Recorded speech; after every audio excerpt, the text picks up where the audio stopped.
We're live. Cool. I'm gonna share a link to stream this too, if people are interested. Gotta find that Con Videos channel. Aha.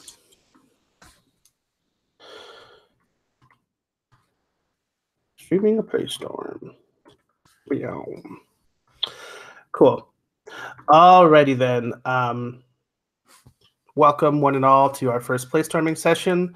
My name is Michael. I use he, him, and today we're going to be doing some Playstorming. And one exercise I'm going to use to kind of be an icebreaker to help us get started is to ask a little icebreaker question, which is, for this session, while I load up my document, what is your favorite piece of Monster Tamer media and one of your favorite monsters from that media? So today our Playstorming session is all about Monster Tamers. Now, that's sort of a generic word that we're using to cover a genre where you find games like Pokemon or anime like that, Digimon, Shin Megami Tensei, right? There's lots of different pieces of media that have inspired children, teens, young adults, grown-ups alike. But I have found, as much as I love and adore this little subgenre, I have never really found a game that I've been satisfied with that sort of plays with this. You know, people have tried and maybe been successful, but none of them have been for me. So I'm hoping to inject a little bit of me into this game that we're going to collaboratively create today. So my favorite piece of Monster Tamer media is actually a little game called Dragon Warrior Monsters 2. And this was a little game for the Game Boy Color. It was like one of the first video games like that I really dug into as a kid. And if you're familiar with the Dragon Quest line of games, for a while in America they called it Dragon Warrior for some reason. I don't know why. But Dragon Warrior Monsters was all about collecting and breeding and battling the monsters from that series of fantasy games. So one of these creatures is called Slime Knight. And it's a little ball of slime with a face and a little guy in armor that rides on top of it. And Dragon Warrior Monsters has this weird thing where they break all the monsters down to different families. You know, you got your beasts, your birds, your bugs, your aquatic creatures, you know, your devils, things like that. And then they have a whole family dedicated to just slimes. So you have slime, box slime, wing slime, fang slime. It's like slime is a whole element in their world. But I love Little Slime Knight, and I have lots of questions like, are they two separate things? Is Slime Knight really a monster? Is the knight a person? Are they, you know, do they share a telekinetic connection? I don't know. But that's me. Steven, why don't you introduce yourself and talk to us about your favorite piece of Monster Tamer media? Okay, I'm Steven, he, him, and I actually have never played a Monster Tamer game. And I have only seen a couple of episodes of the Pokemon TV show. So I have a vague familiarity with the genre.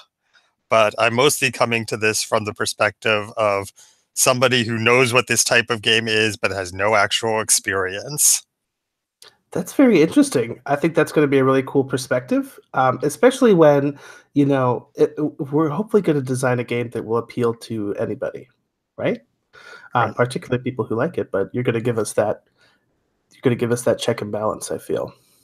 So, of like the couple episodes of Pokemon you may have watched, were there any Pokemon that kind of stuck out to you? It's like, oh, that guy's cool. The only one I really remember is Pikachu, which is the one that the characters tended to use. And I remember that there were other Pokemon that they fought and I guess captured, but I don't really remember anything about the particular episodes. All right, very cool. Jesse, how about you? So, yes, I have experience with Pokemon and Pikachu. But the kind of monster tamer game that I most got into was an iPad game called Dragon Veil, where you find dragon eggs and wait forever for them to hatch, and then see what kind of crazy dragon you come up with. And you can then get different kinds of dragons and breed them. And so you might have like a fire dragon and an air dragon, and then you would get like a smoke dragon out of it. So there was lots of crazy evolution in that system, and that was really fun. I would say like of the type of media or monsters that I'm most interested in though. So actually there's a new Netflix show called Hilda, which is not really like monster taming, but it is about little kids in a world with lots of monsters and creatures. And so I'm very interested in, they have like this little deer fox that's like a pet dog, but is actually a deer and a fox mixed together. And so I think that's really cute and cool. And there are other things like trolls and lots of Scandinavian type creatures in it. So yeah, so that, I guess that's sort of what I'm interested in, is just this idea that like these people live in a world with lots of creatures around them, and I'm interested in exploring what that world might look like. Very cool. I could dig that for sure. Awesome. All right. So if we check out this outline here together, you'll see I sort of have things roughly shaped out for timing. So now that we've got our icebreakers out of the way, we're going to talk about the CATS procedure, and that's the concept, aim, tone, and subject matter that we want to lay out so we can get everybody on the same page before we get started as best as we can. So concept, right? What is Playstorming is the kind of the question, right? Basically, this is usually used as a form of dynamic playtesting, right? So dynamic meaning like I have an idea for a game, but I want to bring in some friends to help me figure out, like, let's put it through the paces. Let's see if the wheels fall off, where the weaknesses are, what needs to change. Almost like, when you go into playtesting, sometimes you have one or two little things you want to check out and maybe dial up. But when you go into Playstorm, you're like, who knows what this is going to shape out to be. But today's going to be a little bit different because we're kind of almost doing a game jam in a sense, because none of us are coming to the table with even a nugget necessarily of an idea of what this game might look like. We just have our creative minds and energy and a spirit of collaboration that we're going to use, right? So instead of just brainstorming, though, we're going to actually try to play a game today, right? And we're going to figure out the rules of that game as we go along. We're going to try to be embodying characters and play storming. And then when we get to a point where we're playing, we're like, well, something should happen here. We'll stop and have a discussion of maybe what should happen or what that should look like, if that makes sense. So I also, the sort of like shorthand I was going to use to like define this is collaborative Calvin Ball. If you've heard of Calvin Ball, it's from Calvin and Hobbes. It's like this sports game that they make up that the rules don't make any sense, right? So, or they just make up rules as they go along. But we're doing that collaboratively, right? I do want to touch on ownership, right? Because there's a possibility that at the end of this session, we will have created something, right? I would say that any one of us can take what we create here and make our own completely unique game, maybe even sell that game. Who knows what could happen, right? So none of us necessarily have ownership of it, but if you do take this game and go and make something out of it, it would be polite to credit your fellow Playstormers, right? But that's just like, just putting that out there. So the aim, what we're hoping to accomplish with this session, by the end of this exercise, we're not going to have a complete game, probably. We might have bones for an interesting game, but we'll also have a fun story to tell about it, about this experience we had. It's my hope. About an hour and 45 minutes in, we'll take a full 15-minute break. nice longish break to let our mind organize some of our thoughts. And I want to have a hard finish at 3:45. If anybody has a game in the next slot, well, sorry, 3:45 is for the my later game. Will be done at 3 hours 45 minutes. I'm thinking of 3 o'clock. Right. 3 hours 45 minutes in hard break, so that people can have some time to Right. stretch their legs before the next slot.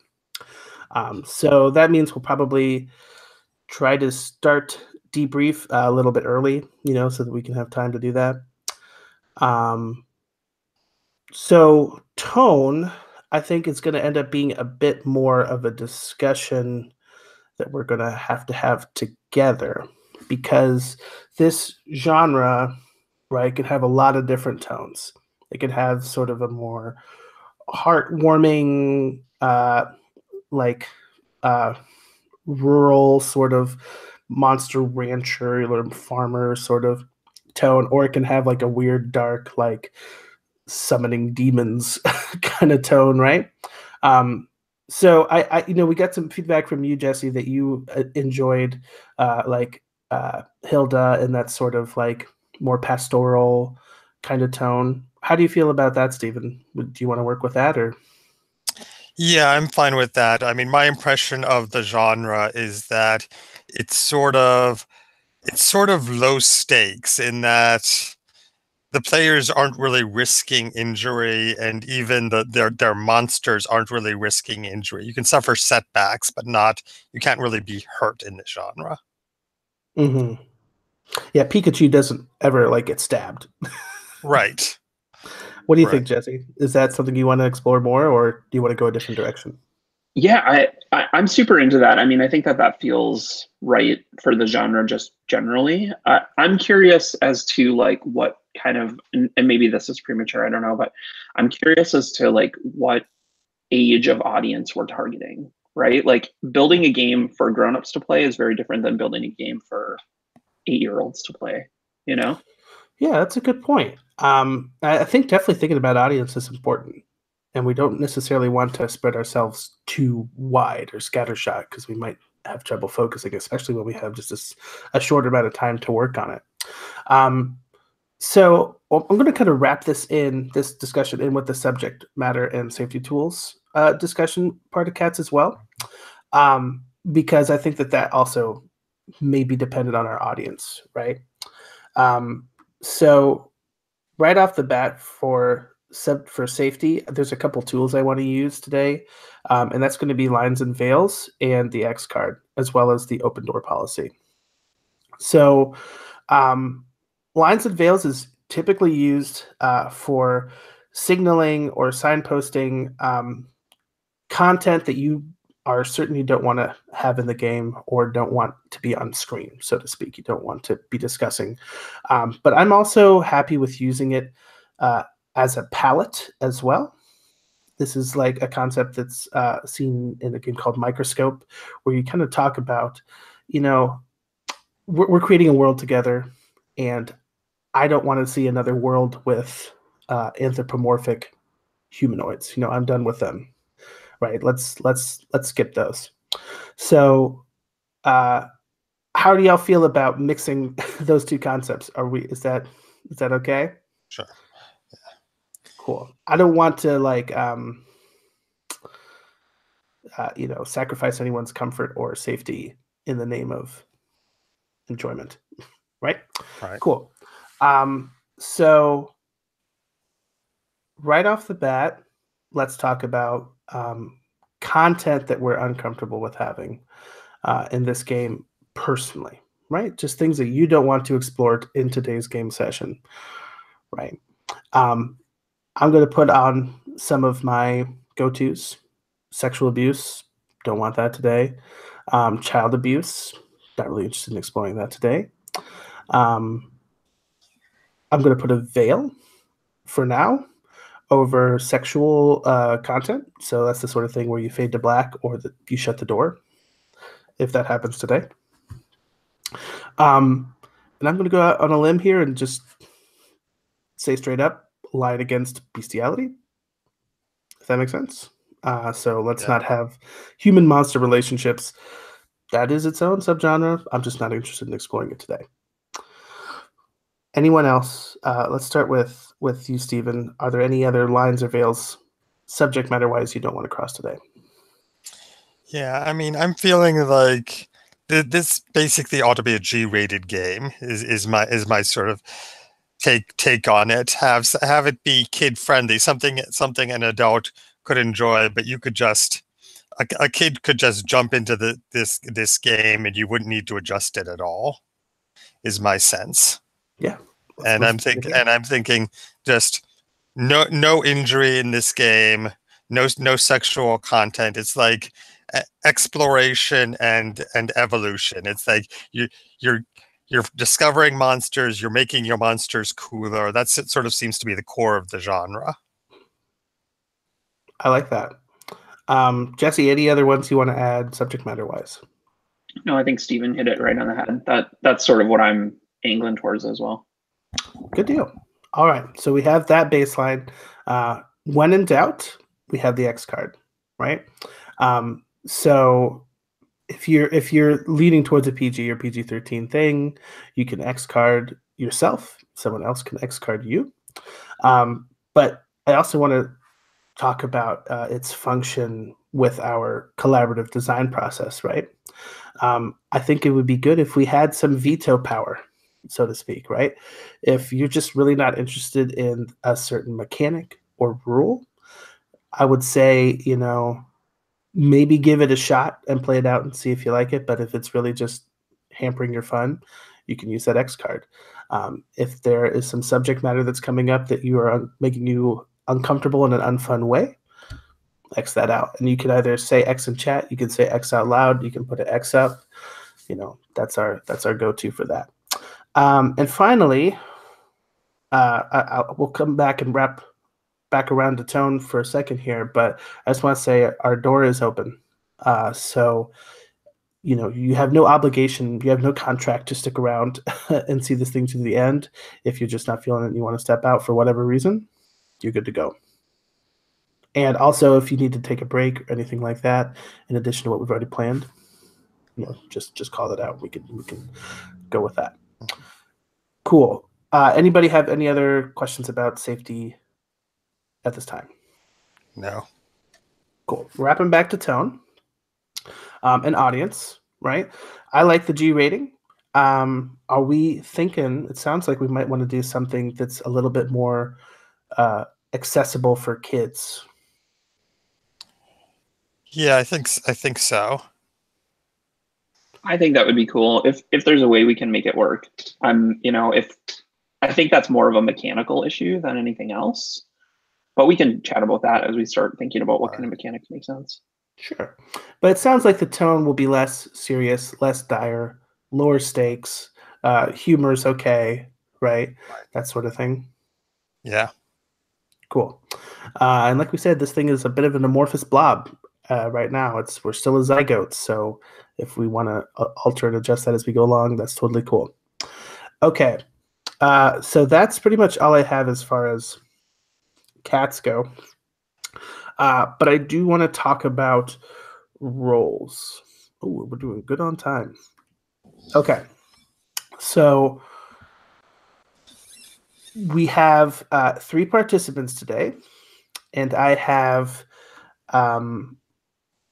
5 roles to hand out. So these roles are basically going to be ways that we can all assist and have a hand in supporting this exercise, right? So basically, these are different ways that I'm just going to repeat exactly what I just said. So instead, let me list out what they are. Okay. We have the director. So this is the person who's going to be moving the spotlight, moderating the discussion. If we decide that this game needs a GM, they're going to be the person who takes on that role. So that is the director. There is the writer. This is the person who's going to take notes, write up any rules. They're going to record the names of the participants, kind of just have this document working on the sidelines, right? And, if we decide, oh, this should be a rule, they're going to keep a little note for us. So if you're good at multitasking or typing while talking, that might be a good role to pick up. We're going to have the researcher, which is basically the official Googler, right? If something comes up, if we're like, ooh, this reminds me of this one move from Monster Hearts or whatever, right? This is the person who maybe has a game library that they can go look through and find that rule and read about it and see if it can help here. This is just so everybody else can kind of stay focused while that person is doing the research. Then we're going to have what I'm calling the producer, because for some reason these took on like a film theme. But the producer's job is going to basically be managing the debrief. This is the person who at the end is going to facilitate the debrief discussion. And also they're going to be doing check-ins with players. So if you're going to choose the producer role, you're going to want to be keeping an eye on people's body language and posture while they're, and then their tone of voice, and seeing like, are they doing all right? And if not, maybe I'll check in. Maybe during the break, I'll send them a message, something like that. And then finally, we have the prop master, who's basically going to be helping with our online role-playing game tools. So we're probably going to use Roll for Your Party today, a website that we use for making rolls and drawing cards and things like that. So if you're going to be the prop master, you are going to be in charge of that. So since we don't have a full retinue, it slightly changes this procedure. We're probably going to have to double up on some rolls. But the way I'm going to do this is I'm going to choose last. So probably that means I'll end up with the least desirable roles in this group, hopefully, which I am prepared to take on because I'm facilitating this and hosting this event. But otherwise, you can choose whichever ones you want. And I think we'll go ahead and we'll let Stephen make the first decision. You're just going to pick one of these roles which you'll feel comfortable with holding on today. And if you look through this and say, you know what, really, I'm not prepared to do any of these today, that's okay. I can take on more than one and support you that way. Are there any that are really sticking out to you? Okay, I think I would rather not be the director or the writer. So, I mean, I guess I can handle the researcher probably. Okay, I'll hail the official Googler. Yeah. Thanks, Stephen. Jesse, now you take a turn and pick one you like. I'm happy to be the writer. Good deal. I'll go ahead and cover prop master as well. And let's see here. So if we have writer and prop master and researcher, so we have producer and director left. Would either one of you be interested in picking up one of those roles? I'm happy. Producer as well. Jesse will do producer, and I'll take director then as well. Okay. So I'm director and prop master. Then we have Jesse as writer and producer, and Stephen is our official researcher. Right. And I think any of us can jump in and take on any of these roles on an ad hoc basis if we see something that sort of needs doing. I mean, I don't think we need to be strict about this. No, absolutely not. But sometimes with these, I feel like having this collaboration with these roles is going to help us. Right. I mean, it's good to have somebody whose job is to check in on people, but at the same time, if you notice that somebody needs to be checked in on, then just check. Right. I'm not going to be mad if I catch Jesse Googling something. I'm not gonna be right. Yeah. Cool beans. Okay. So we got our roles. Now where did my folder go? Okay. So with that, I think we're pretty much ready to start this process. And I know it's scary because we don't know what we're doing yet. My suggestion, I think that would kind of help us get the ball rolling, is to start doing character creation. start with that process. Let's create characters. Then we get to a point like, well, what makes these characters special? That's what we're going to think about here. So with a game that's aimed for kids, like we're thinking, I don't necessarily have a ton of experience playing games with kids, but do you think that they benefit more from having a game master who's helping to move the spotlight around, or do they do better with having a more freeform GM-less experience? Well, I'm thinking that this might be better as a GM'd game, in that you can fight, and we might want to be fighting NPCs, and having somebody to create other monsters for us to fight could be a very useful thing. Mm-hmm. Yeah, I think, and just to provide some overall direction and orientation, like reorientation around the game, to keep things from going too far off the rails is pretty important with kids. So what I'll say for now is then that I will take on a GM role. So I will not necessarily create a character, but I'll be thinking about maybe NPCs I might need to create and what that process might look like. So if you're creating a character for this game, Jesse, this is where the fun of playstorming comes from, right? Is that we're not just brainstorming about like, well, what might the character creation process look like in this game? It's like, I'm creating a character for this game. So what does your character look like? What's their personality? All that fun stuff that you don't necessarily need rules for. I mean, I think just again, given the genre, I would want to play as the kid who collects the monsters, right? Like the Ash in this scenario. Possibly like I'm also playing my monsters. I could see that being another player. I could see that being the GM's role, I mean, I feel like each player is playing both a human character and that character's monster or monsters. That seems like the most natural way to handle the genre. Yeah, it makes sense to me. So when you think about your own Monster Tamer game, right? Is there like an image of a monster, maybe a dragon or something like that pops in your head that you would like to tame?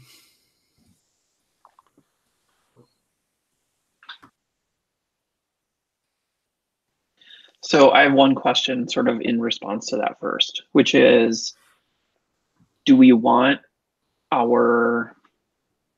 to be collecting lots of monsters, or are we collecting like one primary monster? Is this more Pokemon, or is this more like How to Train Your Dragon? Oh, that's a good question. Yeah, I mean, I think a lot of the appeal of this game is sort of in evolving your monster, probably. So that gives you variation, but you still have Right. one thing you can connect to. Which again, if we're targeting this towards kids, might be helpful, right? Especially if they're playing both characters. It's less kind of resource management to deal with. Right. Less like thinking of all the 15 Pokemon I have or whatever, right? And Right. yeah, I kind of like that. Maybe it's a little bit like Dragon Riders of Pern or Aragon or whatever, where you have a creature that you're particularly attuned to, in a sense, right?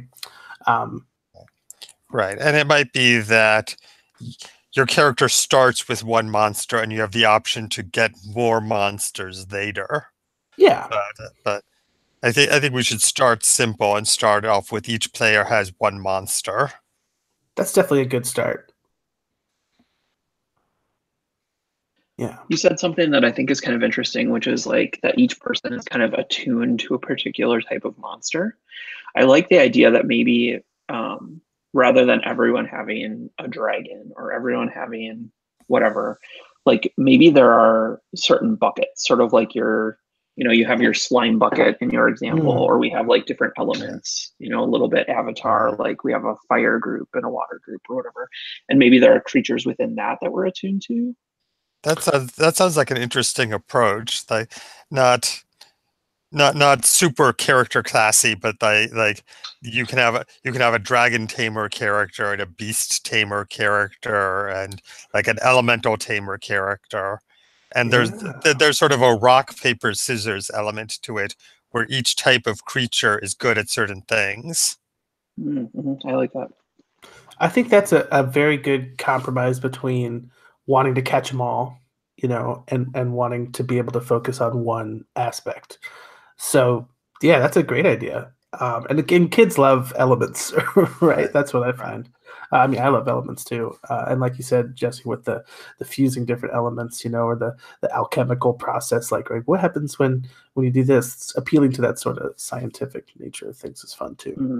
So what element are you interested in pursuing for your character today? Is there one that sticks out to you?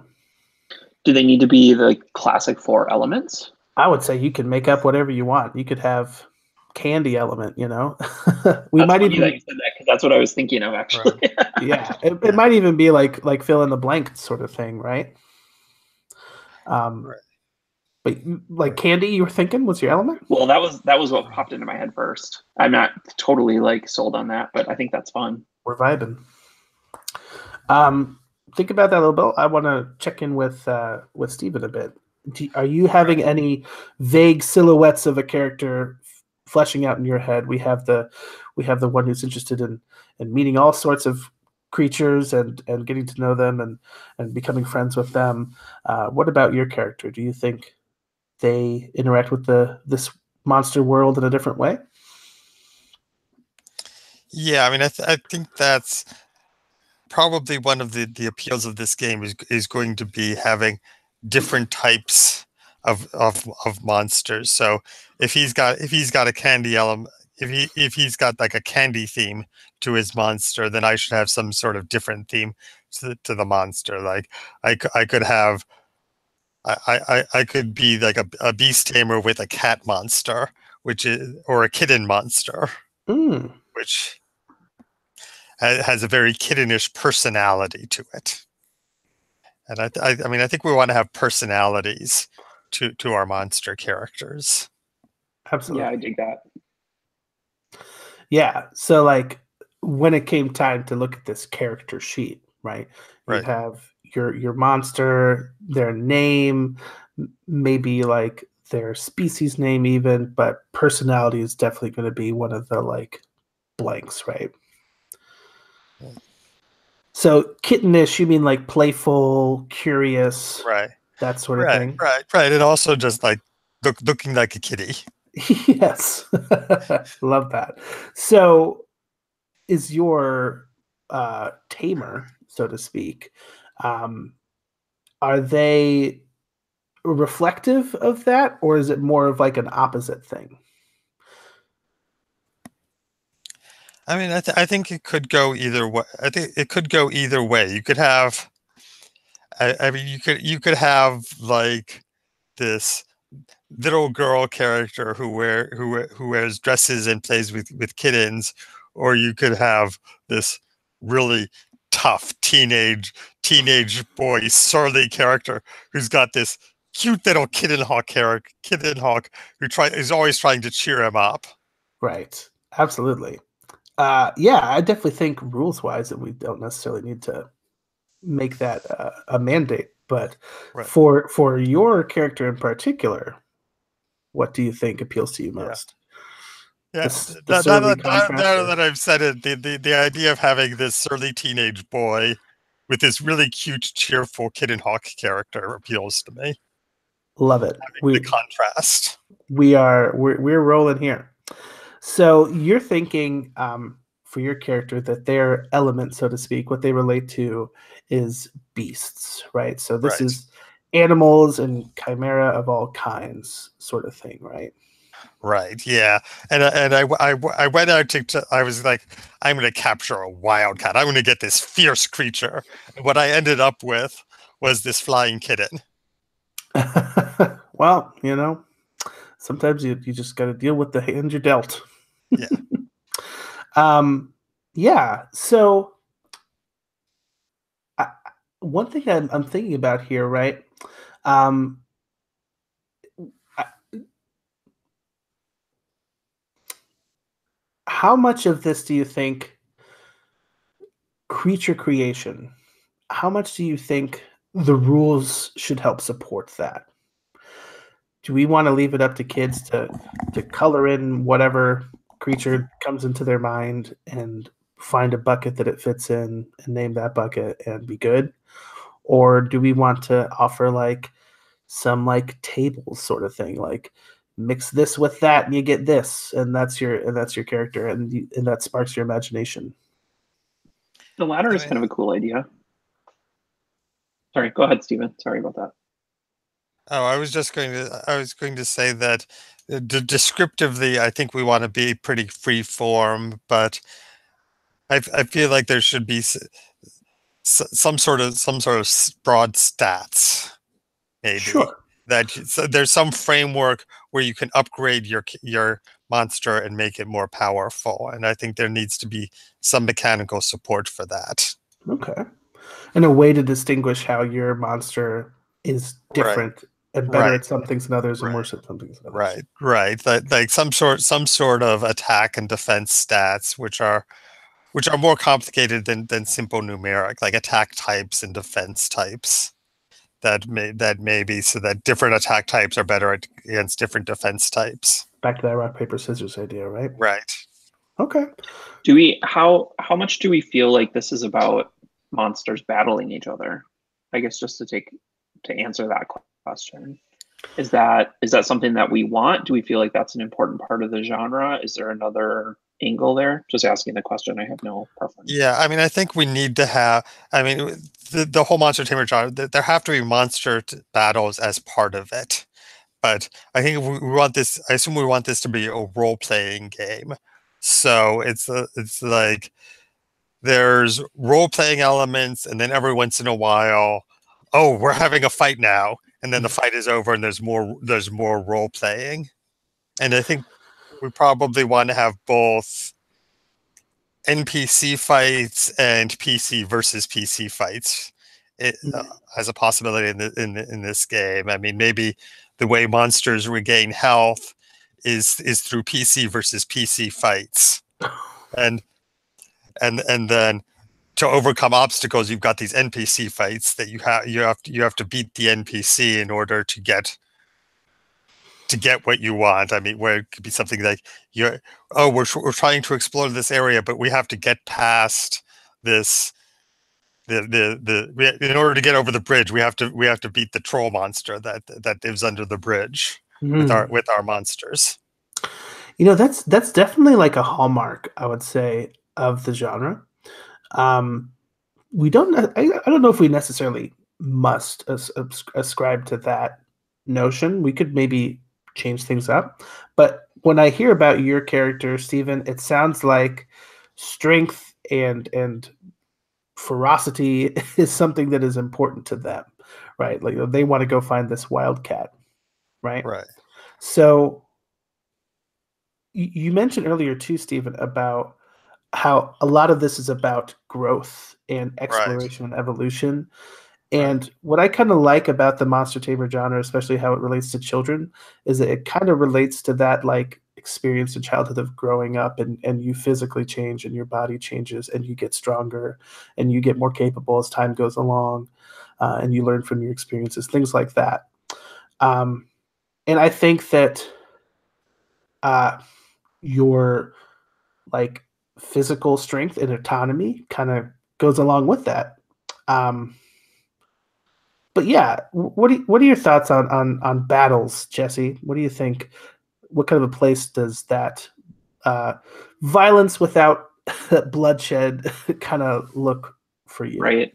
I like it as a metaphor for just overcoming conflict, right? And that's where I think the value is like I'm going to use these tools that I have to try to leave my mark on the world or improve myself in some way. Or um, I guess I'm just wondering if like a fight, quote unquote fight, or like an actual or a physical fight is the right angle? Like, is there something else that our monsters do? Do they create things? Do they, I don't know, solve puzzles? Do they, I don't know. Just throwing it out there as like another possible option. I do like, though, Steven said, like, we have maybe there's an arc between, we have kind of our free play time, and then we have a conflict, and then we have more free play time, and then we have a conflict. I like that structure. I think giving the game that kind of structure would be helpful. Yeah, I think I definitely like this idea of creating an obstacle that needs to be overcome if we want to grow or learn more. I think it'd be nice if combat and fighting wasn't the only way to do that, right?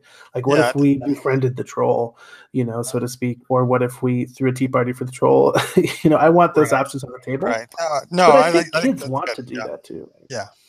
Kids want to have the fire-breathing dragon, go and kick some butt too, right? Right. No, I agree. I think that's a good idea to have different kinds of obstacles that you can overcome with your monster. Like instead of fighting the troll to cross the bridge, you could build another bridge. There you go. Yeah. But I definitely want like your monster's strength or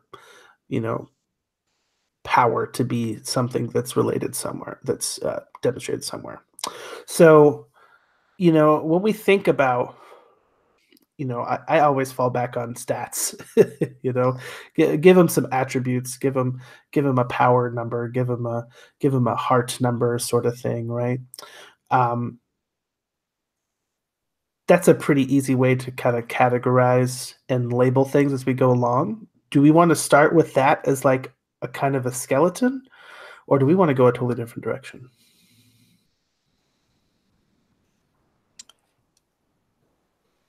Yeah, I mean, I think part of the design of this has to be designing what stats we have and how do we describe our characters and our monsters. That seems like a really huge element of this game. Yeah, we need some way to determine character growth. Stats seem like an easy way to do this. And we need some way to figure out, like, if we're rolling dice, or we need some way to determine how we overcome an obstacle, right? May or may not include dice, I don't know. But again, stats seem like a useful thing for that. So I'm thinking about this character concept you have, Stephen, and what is important to your character at this time, right?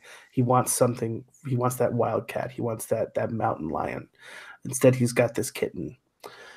I guess I would ask, like, if you had to give a name to the stat that your character at this time prizes the most, if he wants this to be the highest stat of a monster he finds, right? This is the stat that his kitten hawk is lacking, that he's a little disappointed in. What would you name that stat? Like power. Power. Your character wants to feel empowered. Okay. Right. Cool. So let's put a pin in that. And I want to talk a little bit more with you, Jesse, about your character concept. Have you, with this discussion, have you kind of fleshed out a bit more what you'd like to explore today? So, in thinking about Steven's idea of like a beast tamer, I like this idea of maybe the creatures of this world are always these juxtapositions of these two things, right? Like, he has a hawk kitten. Like, is there something and something else? So that we give some kind of commonality to the creatures generally, and maybe the focus is less on what element do they fit in, and more like what element do they relate to, right? Like, this flying kitten is maybe more like maybe rather than being focused on like an element of air, you're attracted to creatures that can fly, and that says something about your personality and what you're into. So I started thinking about this idea of like having kind of a burrowing creature, like something that was more connected to the earth. So I think I'm into like a kind of like an armadillo-ish type creature. that maybe is like an armadillo snake or something. So it's like basically super long and like burrows under the earth. Like maybe it has like little front claws or something. Yeah, that's just what I've been thinking about. So my focus then would be on like creatures that live underground. That's cool. That's cool. I like that a lot. So I also like the bringing back combining two elements to sort of create one thing to synthesize that. When you think of this like armadillo snake creature, what personality do you see this particular one having? I think it is.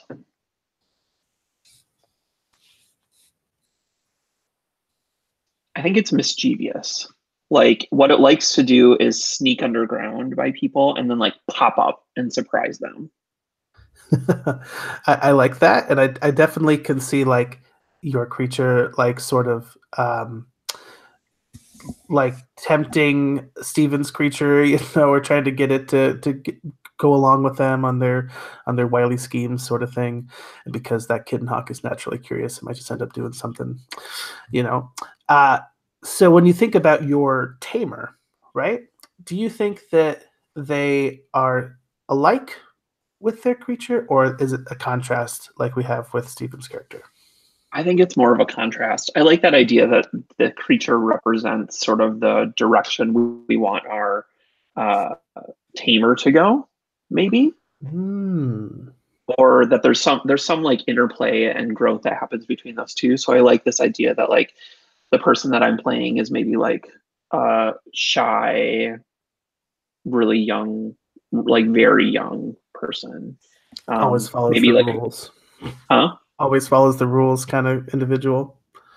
Well, always follows the rules, but like tries to stay hidden. Like maybe that's why they were attracted to underground creatures. Like they want to stay in the background, you know? Yeah.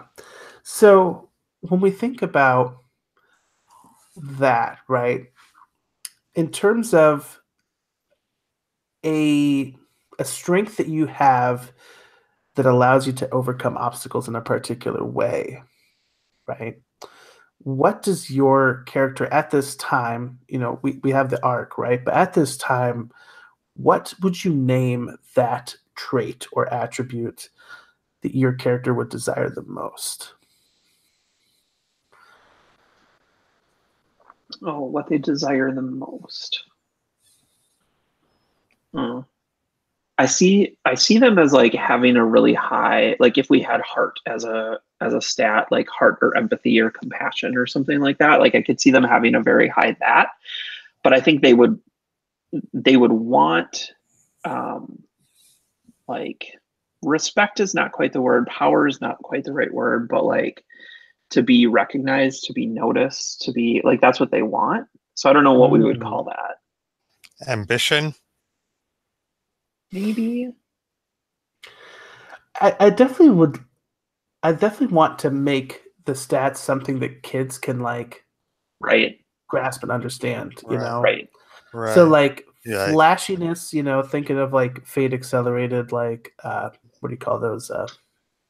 Aspects. Or like the different ways that you do I things. mean, one thing I was sort of thinking was that you could have really broad categories like attack and defense and interpersonal interaction, and then have within those categories you can have things like elusiveness or durability for defense, which have a number attached to them. But it's how your character approaches that kind of skill roll. Okay.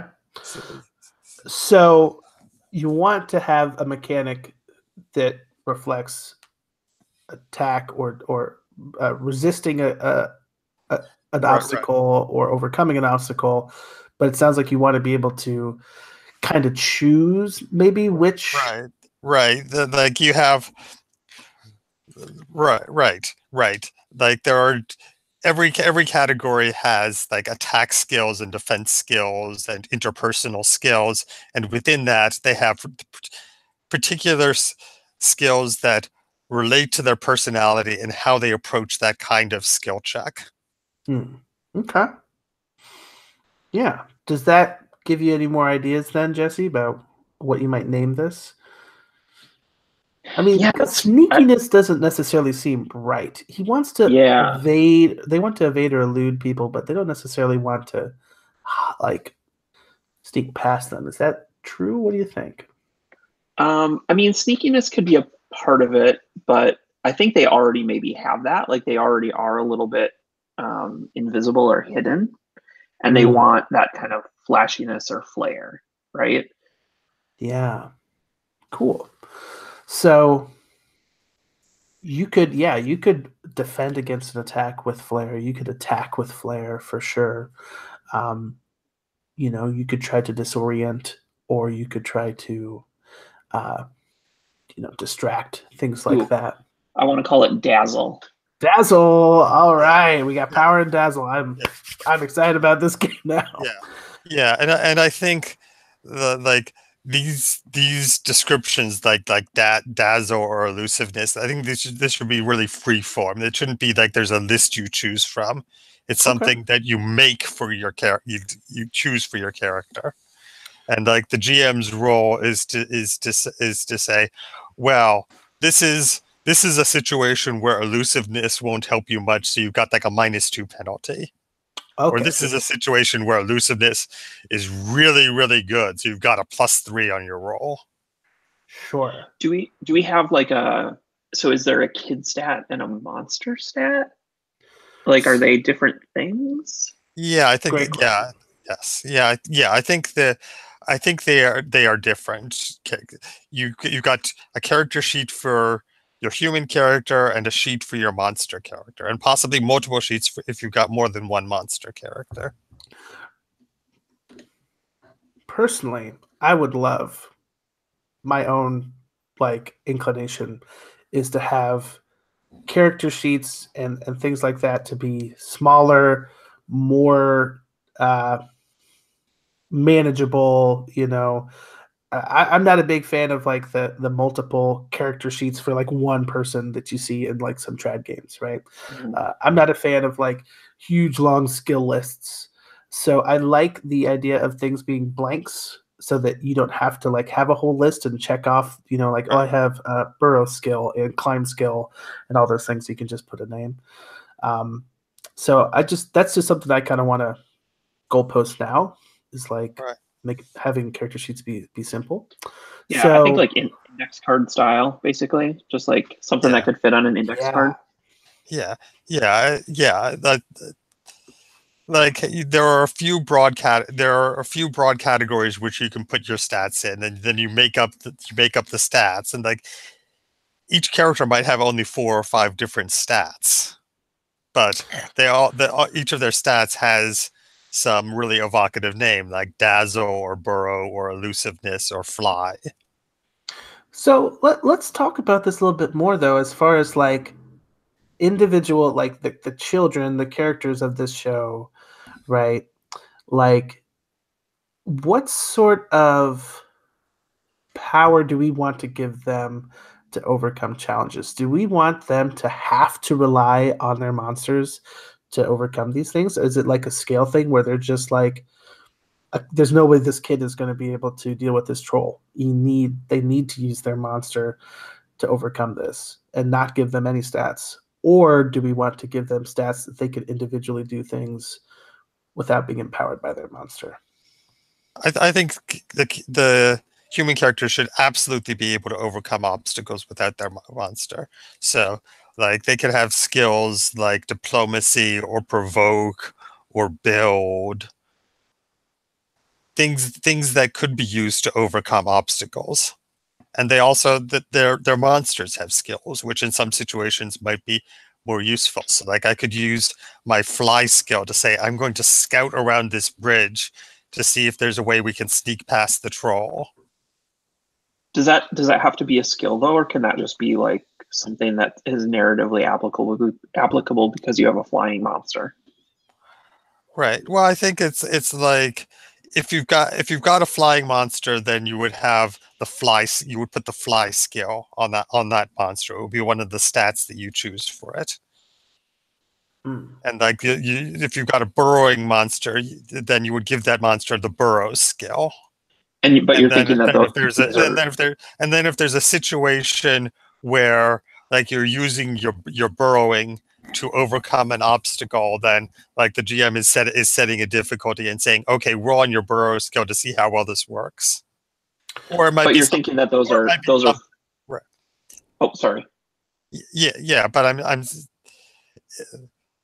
I lost my train of thought. Go ahead. Oh, that's okay. Sorry, I was just going to say, but you're thinking those are freeform, right? Like you basically just have 3 blanks you fill in. What are the 3 things your monster can do? Right. Or like you've got 10 points to divide among skills, and you'll probably be dividing them among 4 or 5 different skills. Or even as simple as like you have 2 blank tags or traits that you can give your monster. Right. Snake guy gets burrowing and surprise or something like that. Right. And we come into a situation where your monster burrows or surprises, and we say you get a mechanical benefit to that when we do a roll or something like that. Right. Okay. Yeah. Cool. So instead of like saying I check the skill flying from a predetermined list and I put a certain number next to that. Right.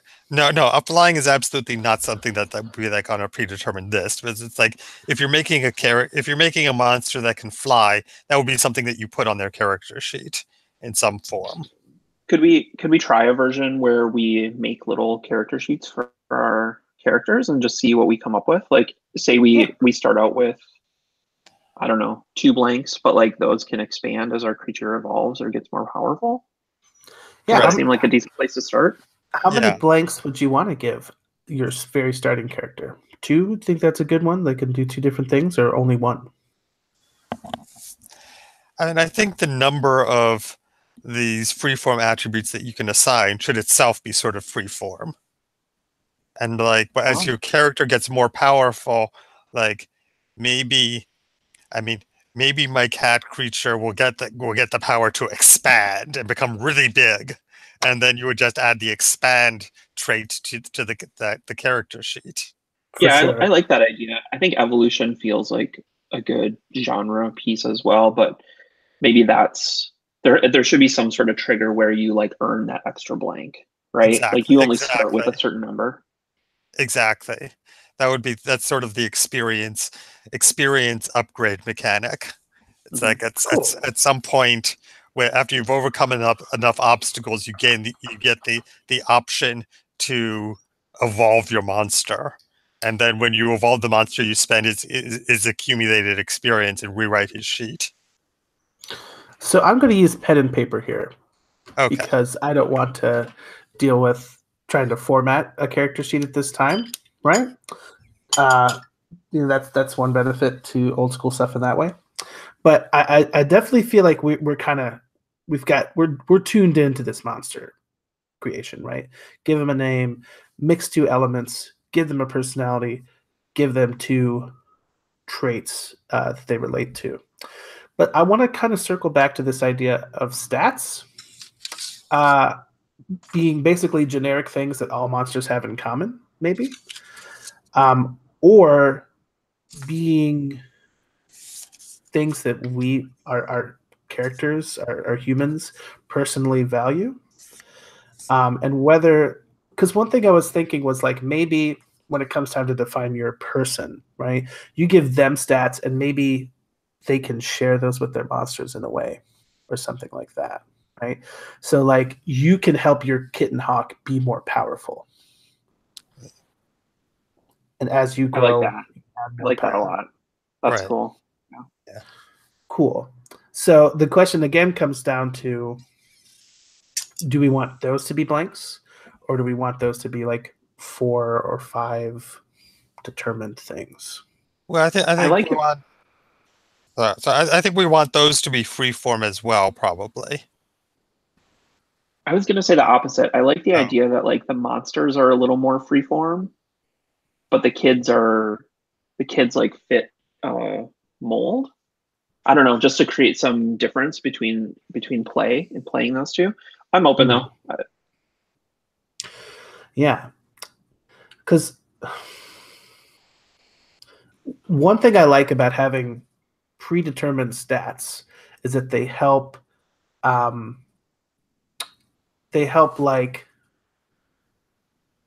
simulate the genre, right? So when you name these predetermined things, it kind of points people towards the different traits that are valued or focused on in that genre, right? So when I think of like Monster Tamers, and they talk about different things than uh, like Harry Potter, right? Which is another game I'm Playstorming later, right? So when you say like an apocalypse world, right? You have these stats. Like one of them is like hot, so you Right. know that hotness is something that people pay attention to in this world, right? Um, whether you're good or bad, or whether you're really hot or not so hot, people are going to notice. So I kind of like that, and I like giving kids something concrete to hold on to, right? Okay. So have the characteristics like strength and smarts and charm, really basic, simple things, and maybe have those carry over to the monster. Right. That might be cool. And that could also maybe help, you know, when it comes to like making the monster character sheet. We don't need to come up with stats for every monster, right? Just our kid. Yeah, I like that. I like having a very simple, could be a point buy kind of a thing where like Stephen, you mentioned, you have 10 points to split up between Right. however many stats. You were mentioning the monster, but maybe that's what we do for the kid. Right. And Right. then for the monster, you're just picking your two kind of abilities that it has. Right. And I I'm like that. wondering, I think right. that's a nice balance. Right. I'm wondering if we should put personality elements on the character sheet. It's Brainstorm on that real quick. I'm going to go find some paper. I'll be right back. okay. Yeah. One of the things that I was going to say is you could, rather than having the stats be, so Michael was talking about the stats being like what kind of the society values. You could have one thing that is like, what do you value as the kid? And that would be like where your power or mind dazzle come in, right? Like you have one thing that you're working on trying to build up. And Right. maybe that sort of functions like an experience track almost. Like whenever you do something that hits that, you check a box. And then when you check the box enough times, you get something for that, whether that's an evolution for your monster or something else. Right. Or yeah, I mean I could see it's like my character has surly as a trait, and like whenever he learns better, he scores a point. Oh, that's good. Uh, Yeah. like whatever his surly characteristic gets him into trouble, and he realizes, oh, I should not have done that. Then he scores experience. Oh, that's Mm. nice. Yeah. Something that actually does represent growth in that Right, way. right. Can he, are you familiar with Lady Blackbird? Yeah, the keys Keys. Yeah. thing. Yeah, So would it that's be something that he could buy off then? Like, would he ever eventually become not surly? yeah. That's an interesting question. I mean, it seems like there should be some way to change, but it's like I feel like it's also part of the genre that you never change too much. It's like your character starts off surly, and he may lose his rough edges, but he's always sort of going to be surly. Yeah. But Michael, maybe just to he get maybe he picks up a new personality trait at some point, and surly becomes like subordinate to it. Michael, just to get you caught up, we were talking about this idea of the kid stats, and then we were talking about where does the idea of power or dazzle fit in for our characters, and we were just kind of riffing on the idea of like, does that become some sort of experience track or something? And Stephen had a really good idea, which was, do you take kind of your kid's core personality trait, like in his example, surliness, And whenever he does something where his surliness gets him into trouble, but then he kind of learns his lesson from it, he gets to mark against surly, and that like is kind of how he grows and gets experience. I love that. Yeah, yeah. I mean, this whole genre. It seems like a very episodic genre. Like Sure. each episode or session, the GM comes up with a quest or a mission or something for us to accomplish. And over the course of the mission, we're going to learn some lesson. We're going to overcome some personal some personal opportunity for growth. Right. And I caught you saying Lady Blackbird when I came and sat down. So like that sort of idea too, where this can change as well, right? Is part of Right. it too. Yeah. Yeah, maybe not quite explicit as like a buying off the key, but you can sort of pick up other personality traits maybe that let you build experience off of that instead. Sure. Yeah. I mean, like maybe like if I've got surly 5, it's like I have to overcome my surliness 5 times before I mark experience, and then I get a whole big chunk of experience, and I adopt a new personality trait. So it sounds like the personality traits we're looking at though are mostly like negative. Is that the idea? Like if you buy off surliness and buy like helpfulness, do you still get experience when you're helpful?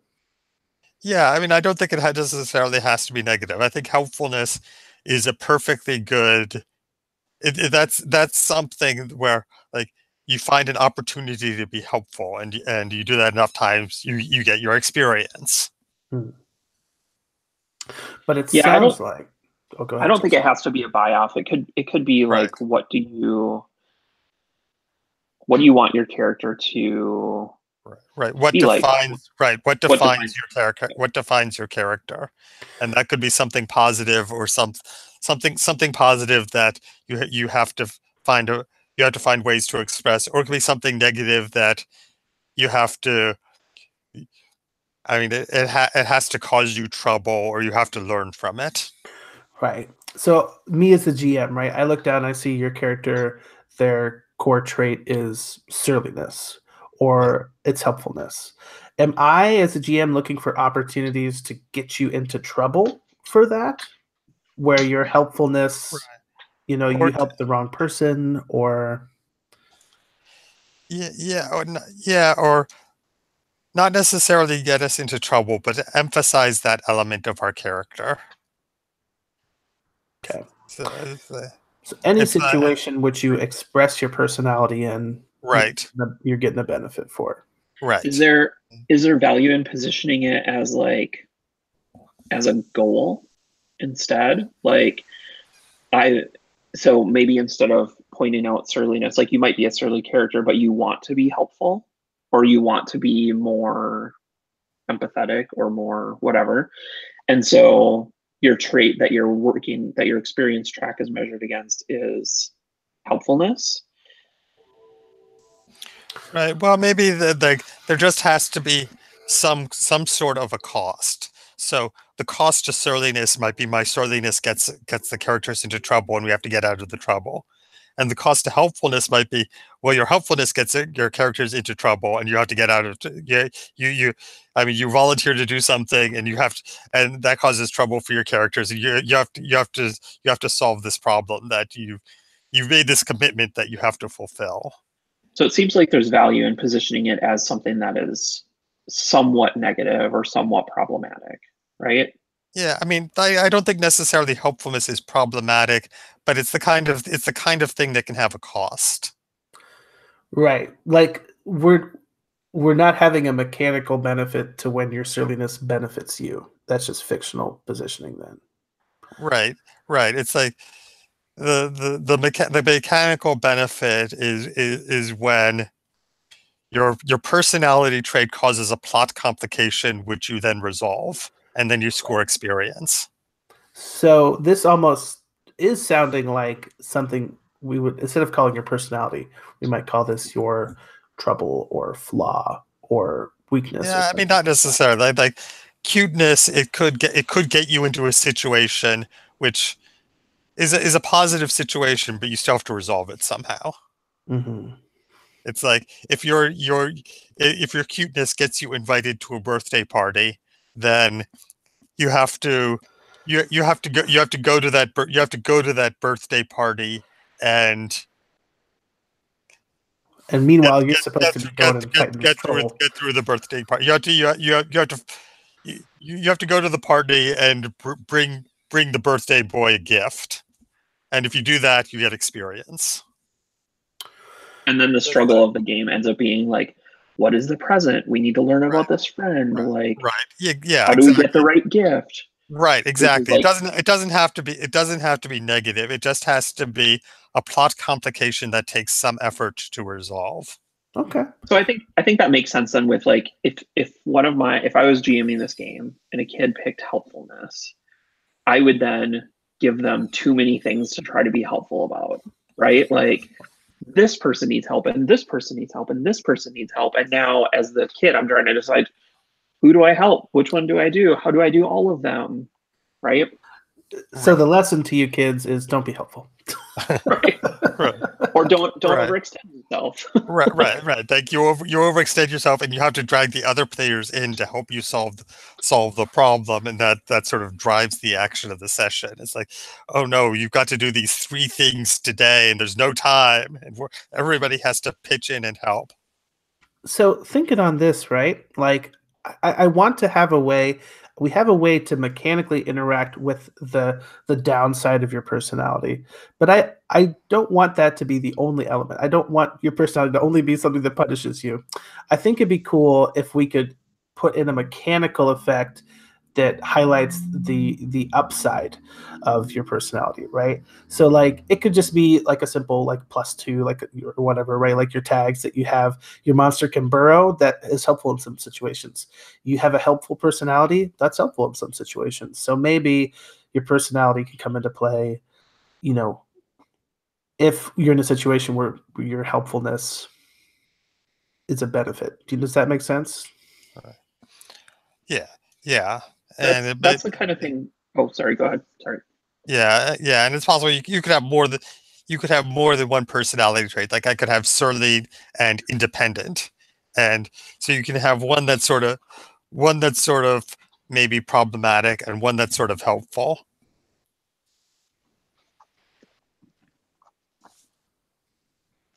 I was going to say I think it could be interesting if that was the way that you helped your monster out. Like if you can apply your points to their action, whatever it is they're doing. Okay. So maybe like meaning that has to inform the way, like, so you team up with your monster, right? If you're helpful, you have to describe how you're helping them, and then you can apply your stats to them. If you're being surly and berating them, that's how you can apply your points to them. Is that what we're thinking? Yeah, or maybe have paired traits with your monster, like I've like surliness and cute, or helpful and mischievous, so that your helpful character, maybe your monster causes trouble, which you have to fix, or I cause trouble, which my monster has to help me get out of. Here's what I'll say: I think we're getting to some good ideas here, but they're feeling a little cerebral. I want to get some ideas on the table. I want some stuff to be happening. Okay. Just because this is a Playstorm, I think it is. Yeah. I've never done one before. So, like, let's relate to these ideas with, like, your characters, right? I think it'd be great if we could give them a name so we can kind of relate to them that way. So, with your surly teenager with his kitten hawk, what are you thinking might be your character's name, Stephen? Thorn. Thorn. Oh, thorn in my side. Okay. And do you have an idea for your character's name, Jesse? And what pronoun I'm going to be Kia. KIA? I put it in the little Playstorming document Oh, notes. perfect.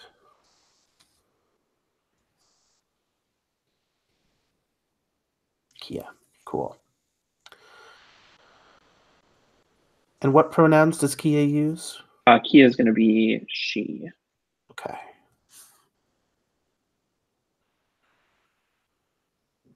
Cool. So we have Thorn. He has a kitten hawk. We want to say that Thorn definitely has more power. Other than Dazzle, what do you think, if we're thinking of like a few names of traits that are more generic but also appropriate for the genre, what do you think would be Thorn's like weakness? He's good at power, but he's bad at something else. And let's do something other than Dazzle so we can kind of get more ideas on the table. Like in terms of stats, I think he's got like low charm. Cool. So when we talk about charm as a concept, right? This is like your way of being diplomatic, making compromises, Right. making new Right. friends. Right. Making friends, getting things that I want from people, getting people to help me. Yeah. So when we think about this game, you know, we're definitely pointing it towards this vector of kids. Right. Is charm something that kids would use? Is that a word that they would use to describe friendliness and kindness and helpfulness, or do we want to maybe tweak that a bit? I mean, Yeah. I hear charm and I'm like, oh, cool, I'm on board. But I want to put Right. myself in the shoes of a kid. Is that a word that they still use? These kids nowadays? Yeah. I mean, I could, if we're trying to make this more kid oriented, then I can see changing that to friendliness. Friendliness. Do we even have anything that's like even a shorter word than that? Because power is a nice like 5-letter word. Do we have like a? Again, I go back to charm. We could just change it to friend. There's no Or reason we heart. don't. Heart is good. Cool. We'll go with that heart stat then. So that's something that Thorn struggles with. It sounds like. Right. Although, I mean, heart also sounds like. I mean, heart also sounds like a personal element, like just. How much you care? I mean, like how much you care. I mean, he may not be bad. He may be bad at dealing with other people, but that doesn't mean that he doesn't care about them. Right. So. Yeah, that's a good point. I think friendliness is fine. I mean, it's longer, but it gets to the idea, I think. Friendship, even maybe. Friendship. Yeah, friendship. Okay, yeah, that's good.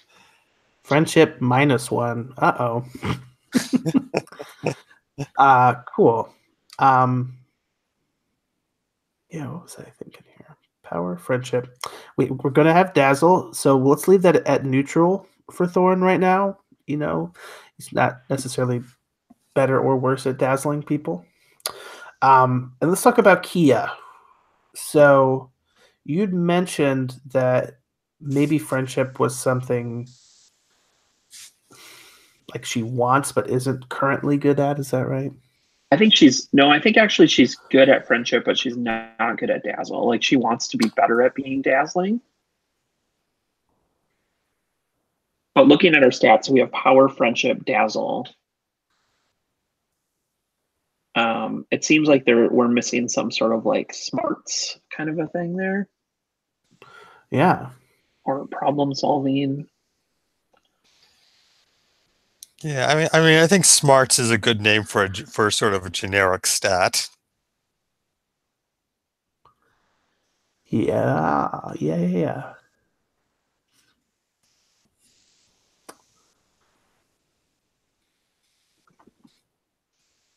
What I'm thinking in my head again is like this show. You know, what things are people looking out for? Are there people out there who are gauging how smart you are? I think that's something that kids like deal with a lot, you know, in school and things like that. There are people who are like questioning their smarts, right? You're getting graded on tests and things like that. So I think that's a good stat to have.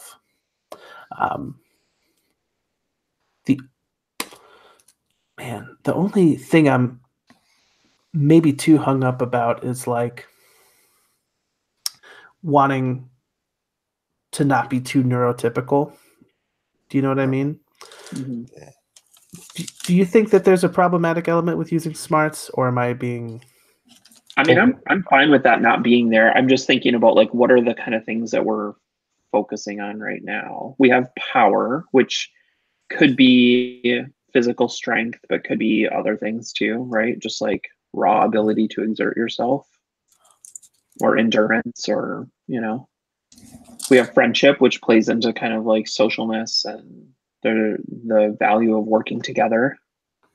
We have dazzle, which is about like kind of confidence and confidence and showiness and charm and those kind of things a little bit. So is there too much overlap between friendship and dazzle right now? That's a good question. I definitely want to have a space for the shy character. I want that to be a role that kids can play in, right? Especially if shyness is something they deal with, and role-playing games are one way that they try to overcome that. I know that was something for me.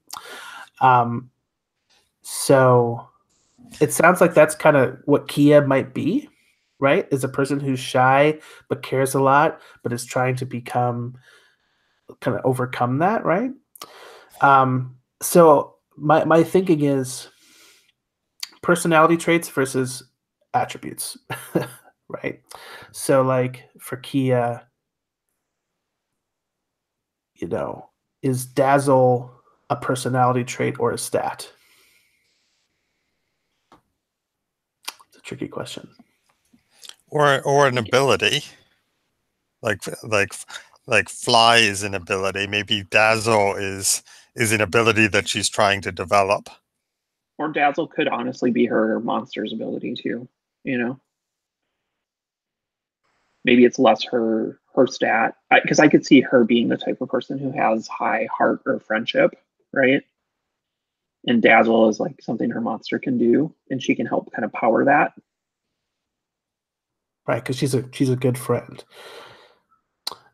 and she understands how to make friends, even if it's hard for her maybe to do.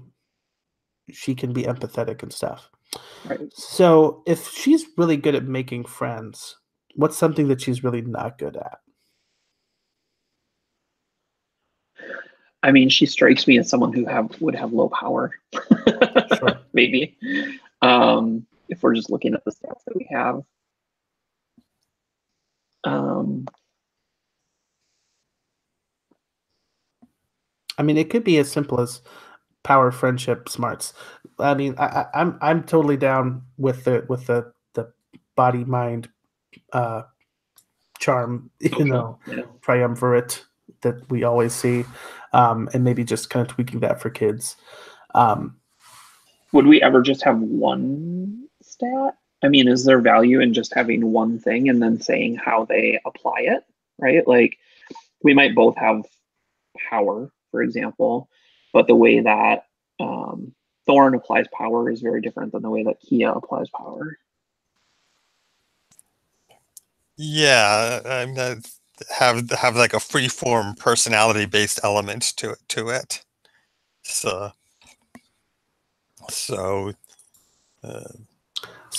instead of having attributes that all kids share, we go back to just the personality.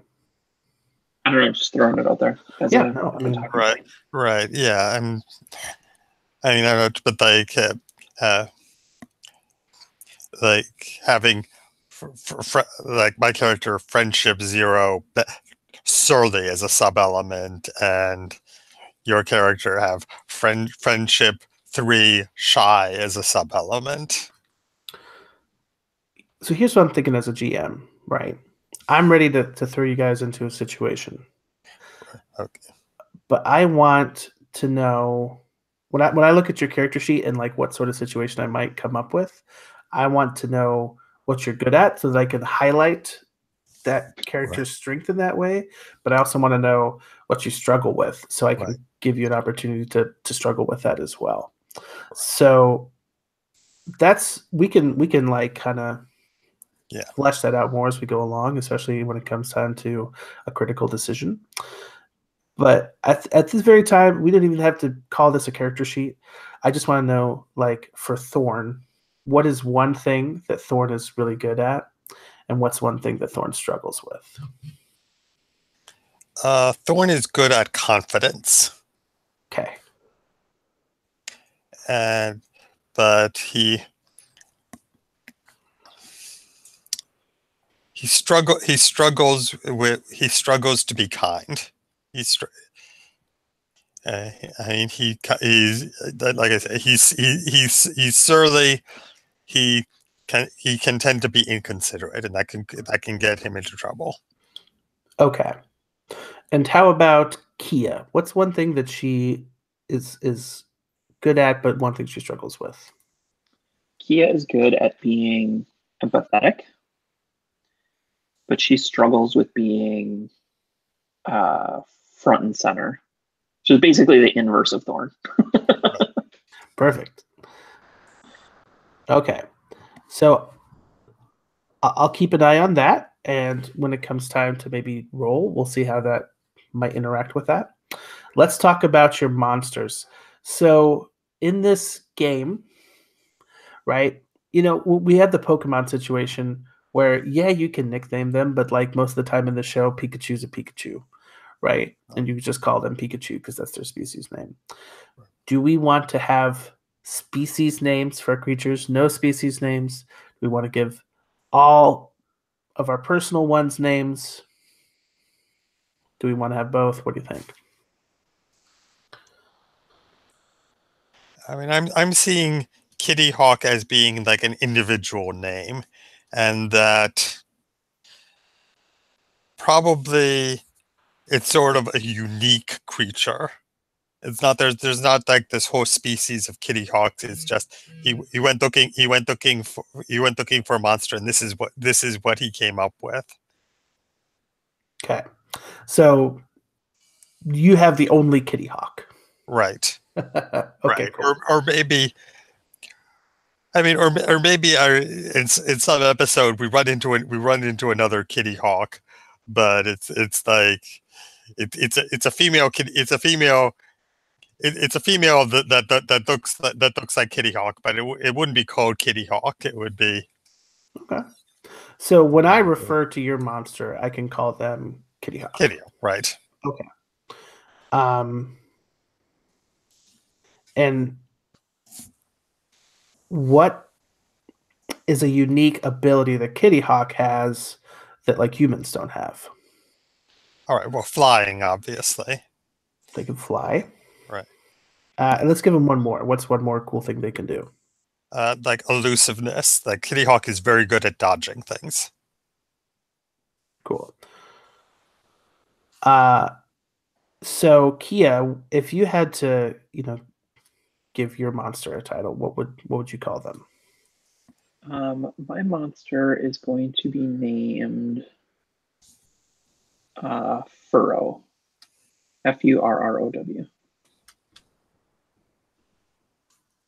Cool. And we know that Furrow can burrow. Yep. But what's one other thing that Furrow can do? Furrow is good at surprise. Surprise. Or maybe that's where we put Dazzle. I like the idea of some sort of like snake charmer kind of thing too, where it like hypnotizes people. Let's go with Dazzle because that can be both of those things, right? Yep. Cool. Oh man, I'm excited just to see these people. Can you all give me a few more descriptive details of what they look like? All right, I just really quickly, I just missed. What was the second thing that Kitty Hawk can do? Oh, they're very elusive. They have elusiveness. Oh, right. Okay. I'm seeing Kitty Hawk as being like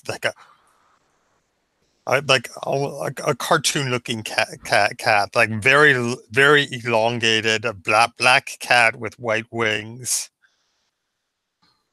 Very cool.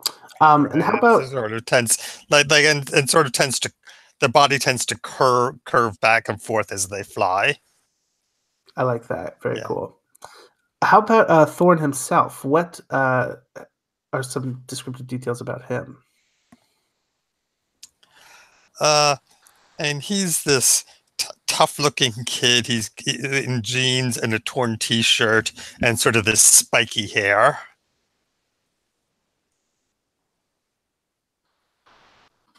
I like that.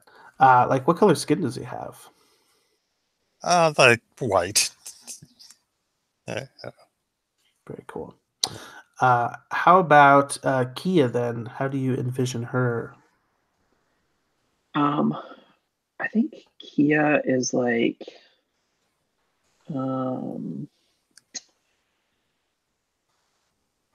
she tends to wear like neutral colors, like natural colors, greens and browns and kind of earthy tones. She has long, straight black hair. And her skin is like maybe kind of an olive color. She's young, like 7 maybe. So she's definitely younger than Thorn. Okay. Yeah, I see Thorn as being like about 14. So you mentioned here, Jesse, that Furrow like is sort of armadillo and snake, but has like the long body. What about their scales? Like, what do they look like? Do they have scales like an Yeah, I think armadillo? it's like, yeah, exactly. Like kind of snake body shape, but with armadillo scales. So it's got that kind of like segmented armory kind of look. Mm. And I think it's like Furrow is like a brilliant emerald green. Like if they were out in the sun, they would sparkle. Okay. All right, so that gives me enough to sort of like have that like visual space of what these folks all look like. And they're pretty cool. So what I want to do here, we're gonna take our long break here in 10 minutes. So I kind of want to like put you into a situation, leave it on a bit of a cliffhanger, and we'll think about everything we've been talking about and come back at on the hour, right? Sort of think about that. So I look at these traits, right? Someone who is empathetic but doesn't like to be in the spotlight, and someone who's confident who likes to be in the spotlight but isn't so good at being empathetic or kind, right? Yep. So I'm looking for something that requires both things, and then I'm going to look for the ways that you two can do that. And I'm also thinking about like Kitty Hawk and Furrow and like ways that you could bring them into this task, right? So when I think of like something that requires kindness and confidence or like front and center, I'm thinking of like diplomacy. I'm thinking of like salesmanship. I'm thinking of like debates or arguments or things like that. So I'm wondering if in this setting, like there's maybe some sort of somewhat spread out towns, and maybe there's like a more central urban area, right? Yeah. And I think that you two hail from this smaller village or town. I'm not necessarily sure what our technology level here is, but I think that you've been tasked to bring your town's product to the city, right? And sort of along the way, you have to maybe be worried about wild animals and things like that, or wild monsters that you might have to face. So you've got your monster companions with you to help you on this task. But like, what do you think your town's like premier export is? Like, what is their unique product?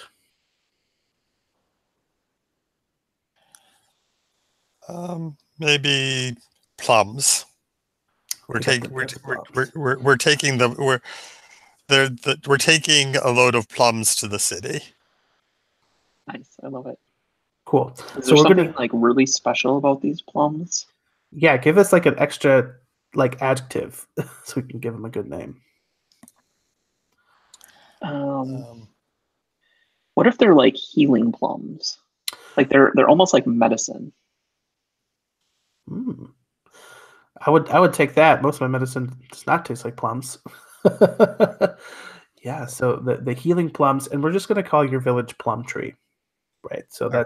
that's where you two hail from. So you're going from Plum Tree to big town, and you've got your healing plums. You know, and I think that they're like nice big juicy plums. Like, you know, you could probably put two hands around one of them, and they have like little green like spirals that go around them, right? That sort of you know, signify that, you know, these are special plums. So you're going on this journey, and I'm imagining that like on the way there's going to be like a forest you have to go through, right? And maybe one other thing, I'll put a question mark, and then we'll get to town, right? So by the time we get to town, you're going to have to put your diplomacy and salesmanship skills on display. But along the way, we're going to be tested with some other stuff, right? So I too like the structure of like obstacle, free time, obstacle, so on and so forth. So looking at our time here, we have 5 minutes. Do we want to have a little bit of free play so that you can have your characters on screen interacting with each other, asking each other questions, getting to know each other, or do we want to dive into a perilous situation, a fight?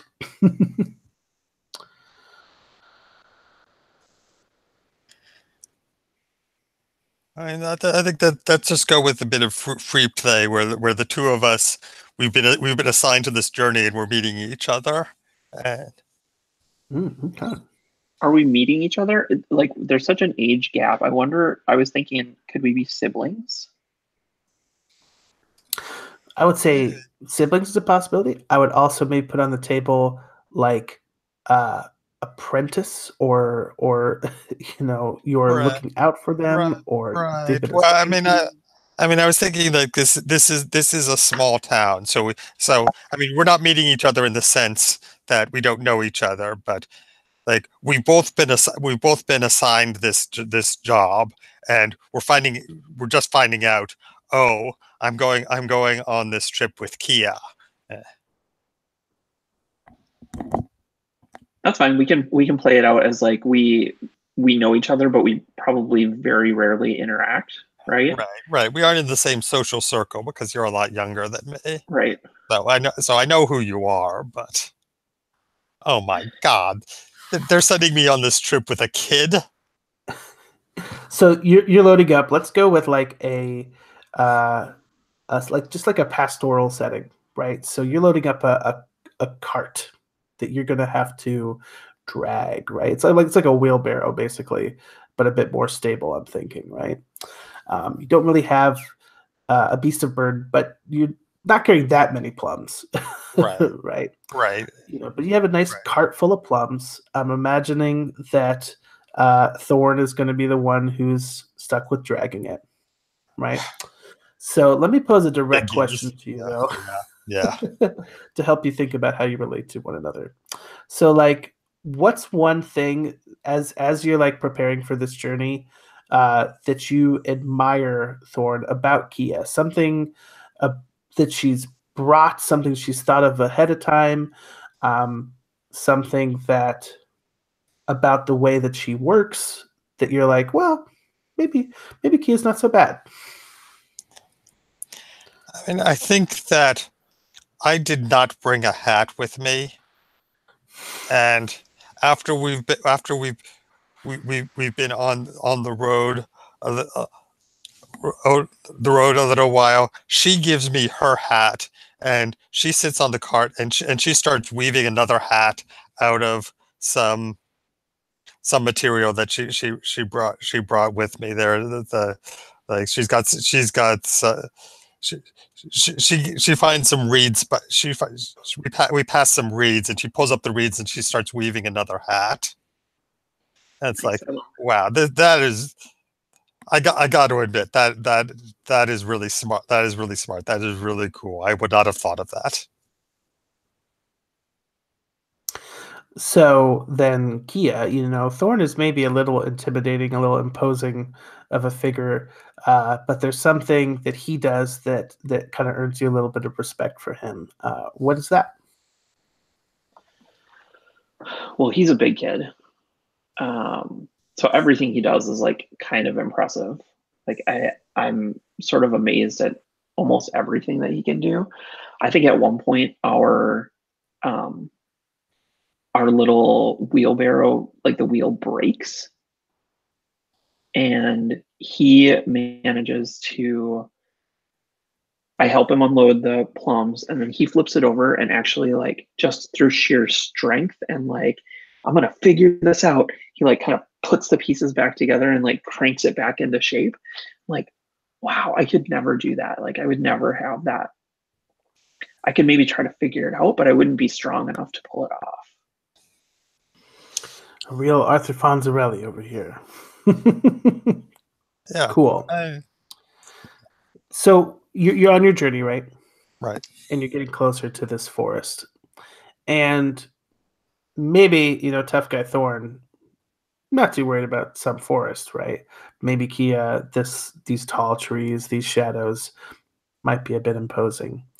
But as you're getting closer to this next stop on your trip, right?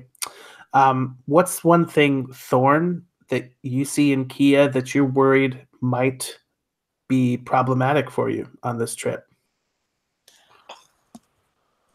I mean, I think she's having a little trouble keeping up, and I'm having to slow down a bit so that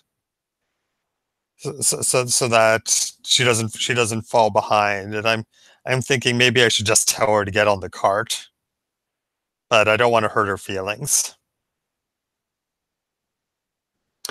And Kia, what's one thing that you see about Thorn that sort of makes you pause and makes you wonder if there really is as godlike and capable as you might have thought before?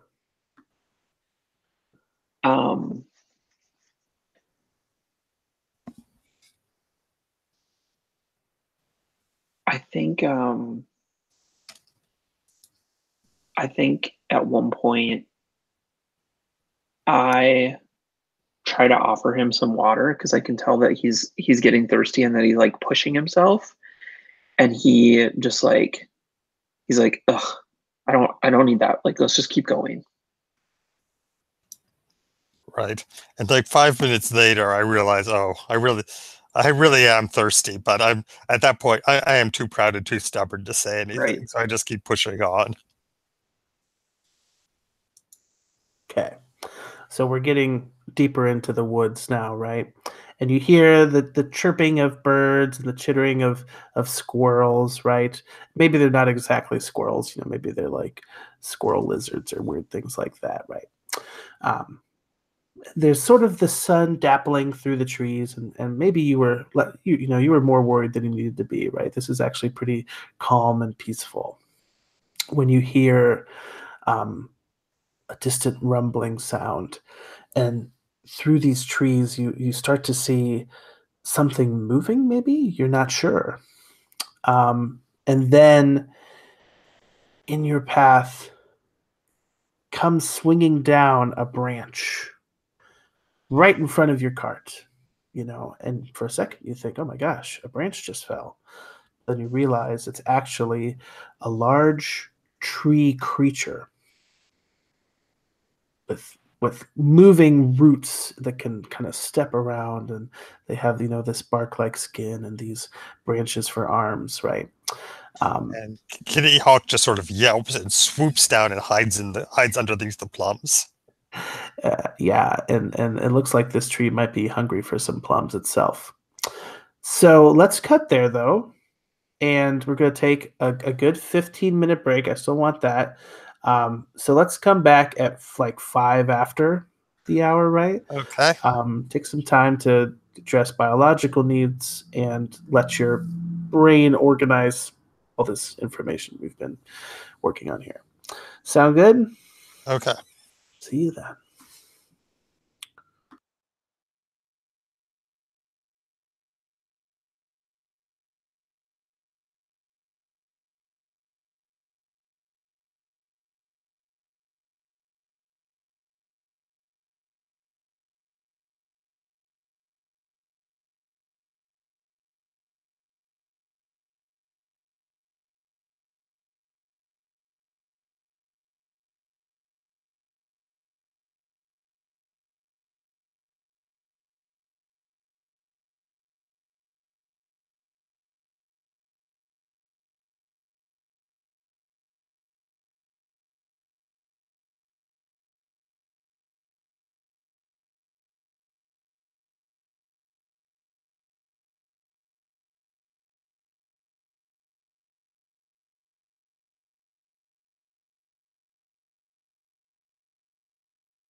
Steven, are you in some other games this weekend? Oh yeah, I'm in Hydro Hackers tonight and Hearts of Wulin tomorrow. Fun. Tragedy in 5 acts, and what's the name of the other one?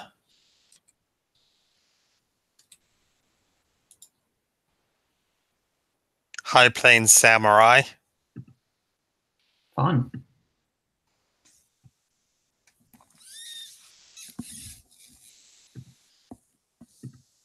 And I was in a couple of games that got cancelled. Oh, really? Oh. Yeah.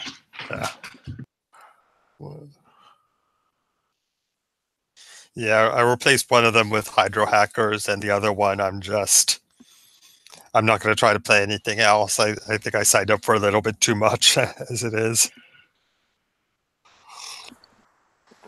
So how we feeling? We doing good? Yeah. Yes. A nice long break. It is nice, isn't it? This tall tree comes out, probably about 7 feet tall, right? In the bark towards the top where the leaves start to sprout out and the branches start to sprout out. It has this face that's made of like holes in the bark, and sort of when it looks at you, it moves. The holes kind of, move around. Very poor description, but you know what I'm saying here. Right. And I'm just going to call an audible and say that monsters can talk. Right. Just so I can voice this character. So they swing their arm down in front of you. Say, and just where do you think you are going? We are headed to the city. Is that so? Well, right now you are in my forest.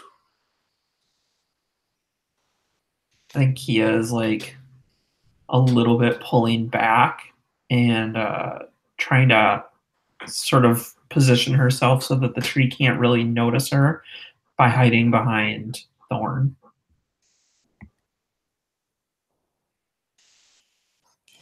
Yeah. No one walks through my forest without my permission. Where are our monsters at this time? Just out of curiosity. So, Kitty Hawk hid behind the plums, right? yeah. Right. Where's Furrow at? I think that's up to you.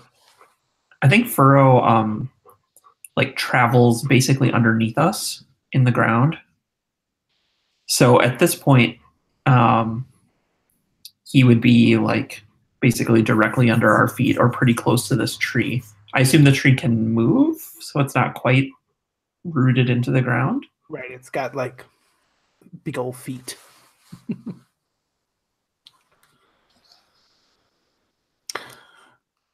If you want to move through my forest, I will need some form of payment. And those plums look particularly tasty. Oh, you mean these plums? I take one of the plums off of the pile, and I sort of walk forward a little bit, but not too close. It's like, oh no. So these plums are very sour.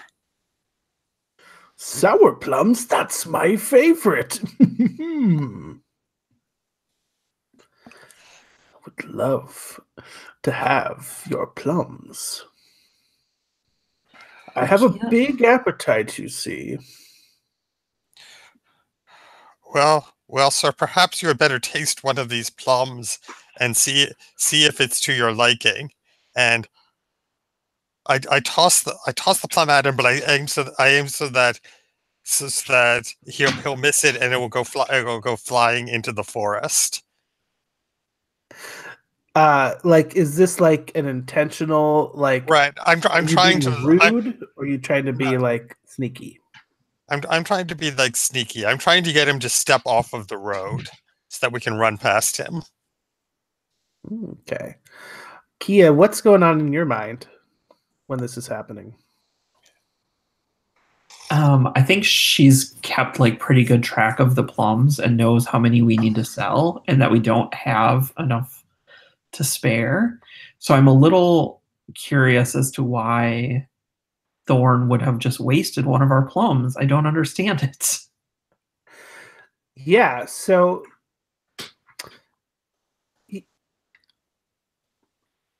you throw this plum off to the side, right? Right. And the tree motions to kind of go reach for it, and it goes off flying, right? But then they turn back to you, right? It's like, that wasn't very good aim.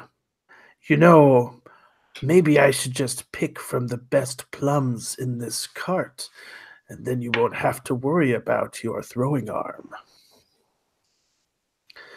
And he's gonna like, not like violently, but he's going to like put one of his branches down to try to kind of brush you off to the side so he can get to these plums. And this thing's like 7 feet tall. It's not like crazy huge. It's not as tall as the other trees, but bigger than you. Okay. Okay. I think I am going to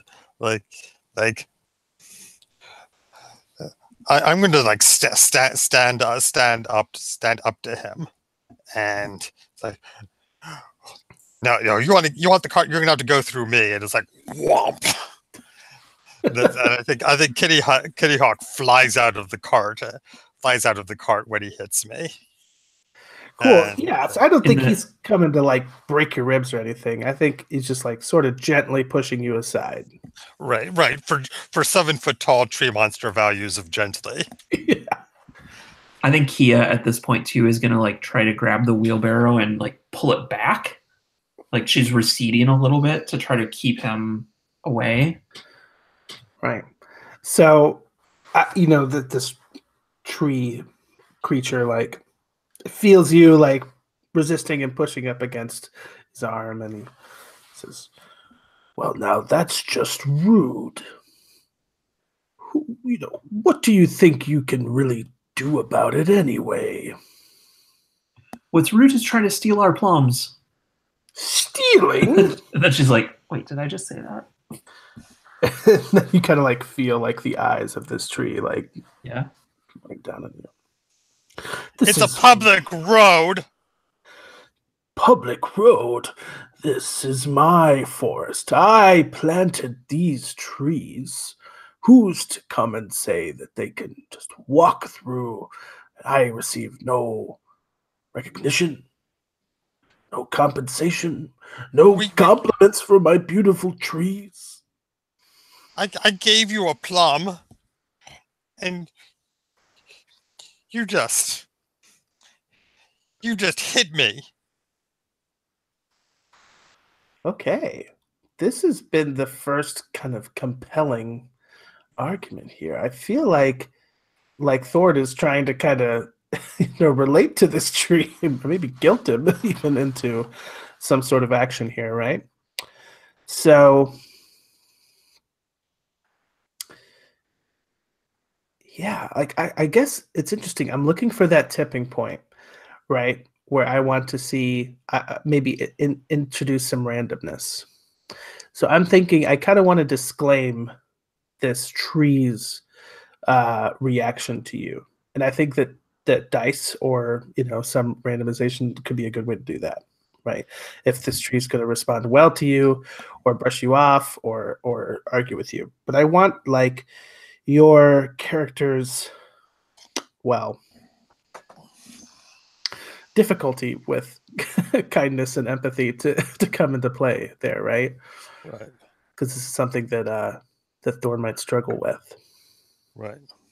But it doesn't sound like you're necessarily bringing Kitty Hawk in on this action, right? Right. Not in the verbal thing. I mean, I think if it turns into a real fight, Kitty Hawk is going to defend me. And But it this is sounds like not we're a not. capture. This is not a capturable monster. Right. I think that would be like a little bit more. I would let you know. Sort of. Right. This is like an Right. obstacle Right. monster. I mean, I think like if this were a capturable monster, it would be like we take separate a branch from this monster and it turns into an independent creature. That would be how you would capture it. But no, I don't think this is a capturable monster. I don't think we're going to acquire a new monster as a result of this encounter. Cool. Well, my instinct is to default to 2d6. That's that might be a little basic. I don't know. Yeah. Do you have an alternative rules mechanism that you might like to propose here? I'm thinking right now 2d6 minus 1 for friendship, being your what are your difficulties? Or Okay. Okay. Is this like a basic PBTA system or something along those lines? Or for this very roll, that's what I was thinking for this first roll. Okay, Like 6 minus failure. Okay, so let's see. Somebody should set up a roll for your party room, I guess. And I am the prop master, and I will provide. Yeah. And the link is right here. It's got a great name. It's the Brightly Bright Cobra. Okay, that is definitely a potential monster. That is Furrow's evolution for sure. Cool. So yeah, I mean, I'll let you make a case if you think there's a different way that we could handle this conflict. If there's no. I'm fine. I'm fine with that. I mean, I don't think this is a situation where my verbal argument is likely to sway this tree. Mm. But you never know. You never know. I mean, that's a pretty good roll. But with a -1, that would still be like a succeed with complications roll in PBTA. Sure. So I mean, I guess you're the GM. So how do you interpret this roll? Oh, did you get a result for that? Yes, I rolled a 9. Oh, let me refresh. Maybe it didn't show up for me. There it is. Cool. So you get a 9. We're going to subtract 1, bring you down to an 8. When we come across situations like this where you have an 8 and you need 2 more to succeed, do we want monsters to be able to, or friendship or teamwork to be able to affect that, or only in the very narrow cases of like bump a 6 to a 7 or a 9 to a 10? Is an 8 too far away from success? Complete success, that is. Yeah, I mean, let's see. It does seem that, like, having other characters be able to help with the role should be a part of this game. But on the other hand, I mean, in this situation, I think succeeding at this particular role might be less interesting than failing at it. Sure. Or partial success. Yeah. I definitely just want, at some point, for you all to have a limited ability to put your finger on the scale, so to speak, right? Right. Right. And being able to add 2 to a roll is a really big deal in PBTA style games. Right. Being able to add 1 is significant, but not quite as big a deal. Sure. So whatever mechanical system this ends up looking like, where you're at right now, what you've done is a mixed success, pretty much. Right. Yeah. That's the situation. So you're trying here. It sounds like you're trying to make this tree talk to you instead of just pushing you around. Is that right? What's your goal here? I mean, my goal here is I want to trick the tree into moving off the road so that we can get past it. And then I was thinking maybe like Furrow could undermine him so that once we dash past it, he trips and falls, and we have a chance to get away. Okay, so you're trying to deceive the tree to set yourself up for the coup de grace. Okay. Right. So you're going to be able to distract, mislead, or deceive the tree, but not in the way that you hoped, right? Because we got this mixed result. So I'm thinking as a GM, we're sticking with a little bit more free form here. You know, this tree, right? It says, "Oh, sorry, I didn't mean to hurt you per se. I was just hungry, and I was hoping you could, give me something to eat. I haven't seen a lot of people around." Can we help you gather some food? We would give you these plums, but we need these to bring to the city. They're medicine for people. Yeah, they aren't really eating plums. They're medicine plums. These are healing plums. They're meant for people, not for trees. So is there other food that we could help you gather? Well, my trees have been growing for a long time, and they're all grown up now. They're all very tall, but I can't reach their fruit anymore, sadly, so I just wait around hoping it'll drop and I can go get some. But there's some juicy apples up in those trees right now. But I hate to say it, but you two are rather short. I don't think there's any way that you could get those apples for me. I think I could help, and I coax Kitty Hawk. See, I have Kitty Hawk here can fly. She could knock down some of the plums for you, some of the apples for you.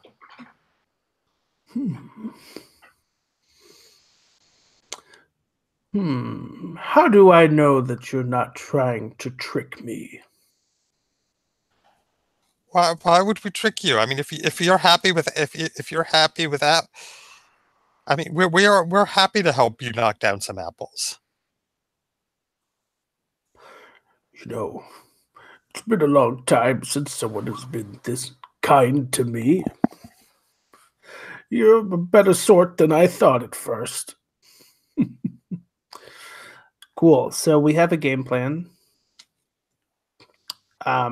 Is there any way that you think that Furrow might be able to help out here, Kia? Yeah, I was thinking Furrow could like burrow under the apple tree and kind of knock it from below to shake it to see if that loosens some of the apples. Absolutely. I think both of those things come into play. So here's my question, right? Like, I have no doubt that Kitty Hawk can fly up and get some apples. I have no doubt that Furrow can shake a tree's roots and cause it to drop some of its fruit. So it doesn't sound like there's a role here necessarily, right? But I think that there could be some mechanical thing going on here. What do y'all think? What are some potential downsides? Yeah, let's kind of talk about the stakes here, right? So like, it's possible that the tree could be unsatisfied. Right. He could take the apples, but he says, "Oh, I'm still hungry. I would really like some plums now." But I'm thinking too, like, I guess it could be on a failure. I could describe whatever bad thing happens, right? But I want your unique skills to be helpful here. But it could just be fictional positioning. I'm not sure.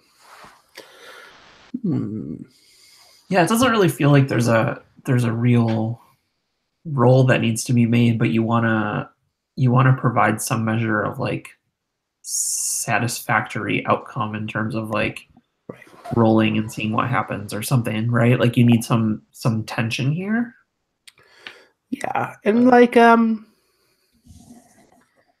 definitely think that this is just an obstacle, but it could also be an opportunity. So what sort of an opportunity do you think you could get if you do particularly well at this task? There could be some extra apples which we could load onto the cart to sell when we get to the city. That's good. The tree could also like befriend us and give us safe passage. I'm assuming this will not be the last time we need to make this journey. Yeah. Right. So when all this is said and done, what's something that you think you'll have learned from this encounter? Well, it's possible. Like, I learned that I should have tried talking to it first instead of just planning for a way to get past it, because it turns out there was an easier solution. That, I mean, I didn't learn because I didn't come up with a way to feed him because I was trying to trick him. And Kia actually listened to what he wanted and came up with a solution. Yeah. And I'm thinking, I'm reminded of a game. I'm just doing, I know I'm not the official researcher, but I'm doing some research right now. Let me find it. Hang on, just give me 1 second to find this example.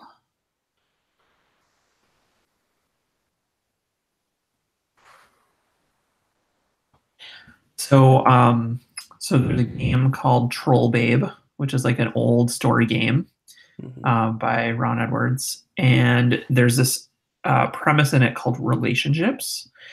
So when you basically like you can bring, let's see, let me just find the example. The central route to improving character effectiveness is to develop relationships. Examples of relationships include a family member, a lover, a comrade in arms, a mentor, a friendly rival, a follower, a student, or sidekick. Relationships are emotional. One may even form relationship with groups and communities. Relationships are established at the player's discretion. So the advantage to this is like you make a relationship and then you can bring them in for a role later on. So like part of what you're trying to do is you basically get like a reroll out of using some part of that relationship. And maybe that could be an interesting thing here where we have like a group of friends. Maybe we can make a list of friends. And then if we ever run into a problem at some point, we can like tap into that friendship to like get an advantage or a reroll or a +1 or something. So I could see like maybe part of what we're doing is converting this tree into a friend. Interesting. I like that. So that could be one of our like the 10+ sort of results here, right? This or success could mean that you acquire that. And if you didn't get that, maybe you'd have to keep trying, which might lead to the tree being upset or changing their mind. One thing that I'm thinking about here too is that Stephen, you chose to have Thorn do something that he's not as good at, right? And in the moment in the fiction, it felt right, yeah, right. But how do you think that we could incentivize kids to do that, right? Like we as adults and role players, it just comes naturally to us, but a kid maybe sees bad at friendship, good at power. Maybe they would just push power.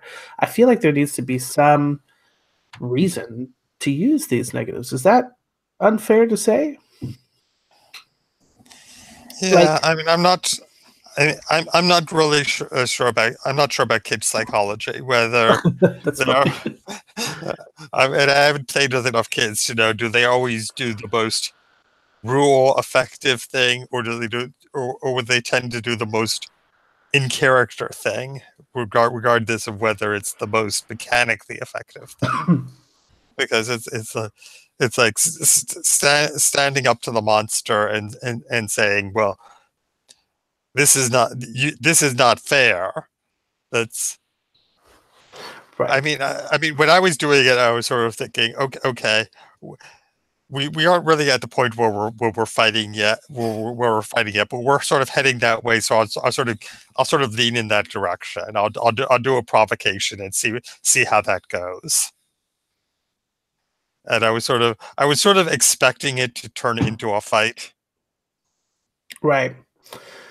Well, I was almost thinking about like Apocalypse World and highlighting stats, right? And how, we got to see Thorn, using friendship. And I thought that it would be cool to have him be rewarded in some way for that, right? For exploring a part of his character that's a bit weaker or less prominent.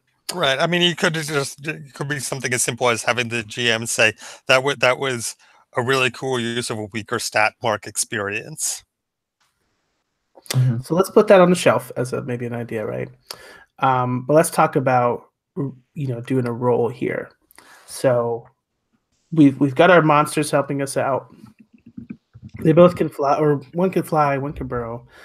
That's not a problem. Are we saying that these tags are just fictional positioning? Just, the fact that you can fly enables you to do this action. Otherwise, you wouldn't be able to. Like, what are we adding to this role, I guess is what I'm asking. Are we adding our character stats that you're doing a friendly thing and you're instructing your monsters to do it, and their ability to do things is just one way that they empower you to make other options? I mean, I would think that those stats for the monsters come into play when the monsters are in conflict with one another.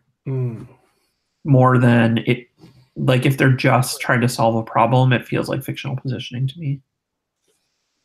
Yeah, I mean, to some extent, like if you're trying to use burrow, like if you're trying to use burrowing to like build a dam across a river, that seems like something where how good you are at burrowing is really relevant, and maybe the burrowing stat is important. Whereas if you're using fly to knock down apples, well, it's not how good you are at flying that's important, it's how much power you have that's important. So I mean, it might be a more situational thing. There's some situations where how good you are at the power is really what matters. There are other situations where it might be another stat. Okay, it might be the fly is just fictional positioning, but I want you to use your power stat for this role. So I would say you're able to gather enough apples to satisfy the tree without any difficulty. So maybe then this is like a push your luck sort of thing, right? Do you want to befriend this tree? Do you want to get so many apples that they really just adore you and really appreciate your gesture? Are you happy with just getting enough that they'll let you buy? I think Thorn's instinct is probably, okay, we just want to get enough we just want to get enough for this tree to let us go. And it's possible that Kia is like, no, let's keep going. Yeah, I'd be into that. I think if we gather the appropriate quantity of apples, I might push a little bit and say, this is not our last time going through here probably. And if we can make the tree man happy, then that might help us in the future. It's like all right. And that's like we should all right if you insist. And, I mean, secretly he thinks it's a good point, but it's like, okay, well, yeah, all right, if you insist. Cool. So now we're back to like a point of tension, right? Where are we going to be able to accomplish this additional above and beyond goal, right? So is the answer yes, but you can't do this every time, so we have a limited resource you can draw from? Is the answer maybe? Depends on how talented you are?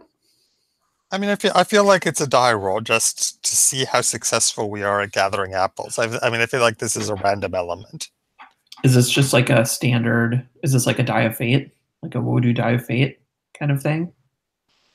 Or we just roll 1d6 and see how well we do. Yeah, might be good for you, might be bad. That's it. So then the further question is so with that 1d6, do you want to tip the scale? Mm-hmm. And what are we doing to tip the scale, right? Right.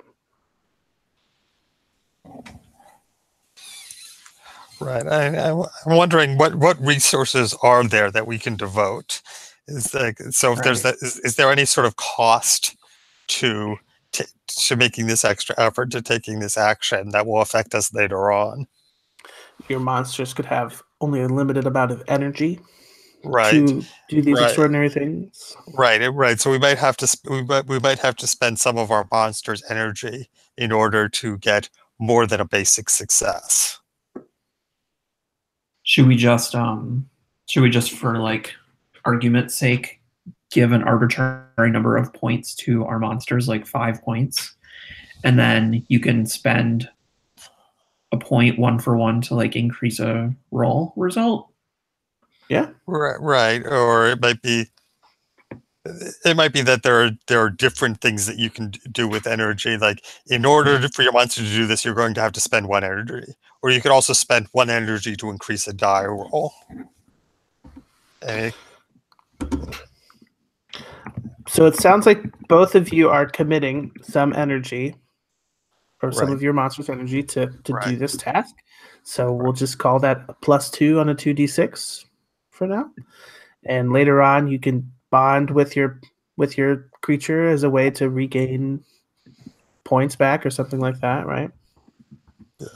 Yeah, that's good.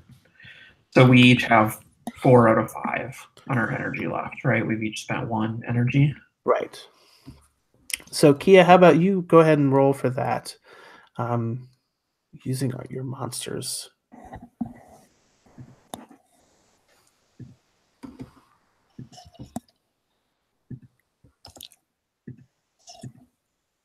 I got 5 plus 2, so 7, right? Or did you want me to roll 2d6? Let's go to the 2d6. Yeah. Okay. I'll roll 1 more then. Just because it's hard for me to determine like what's.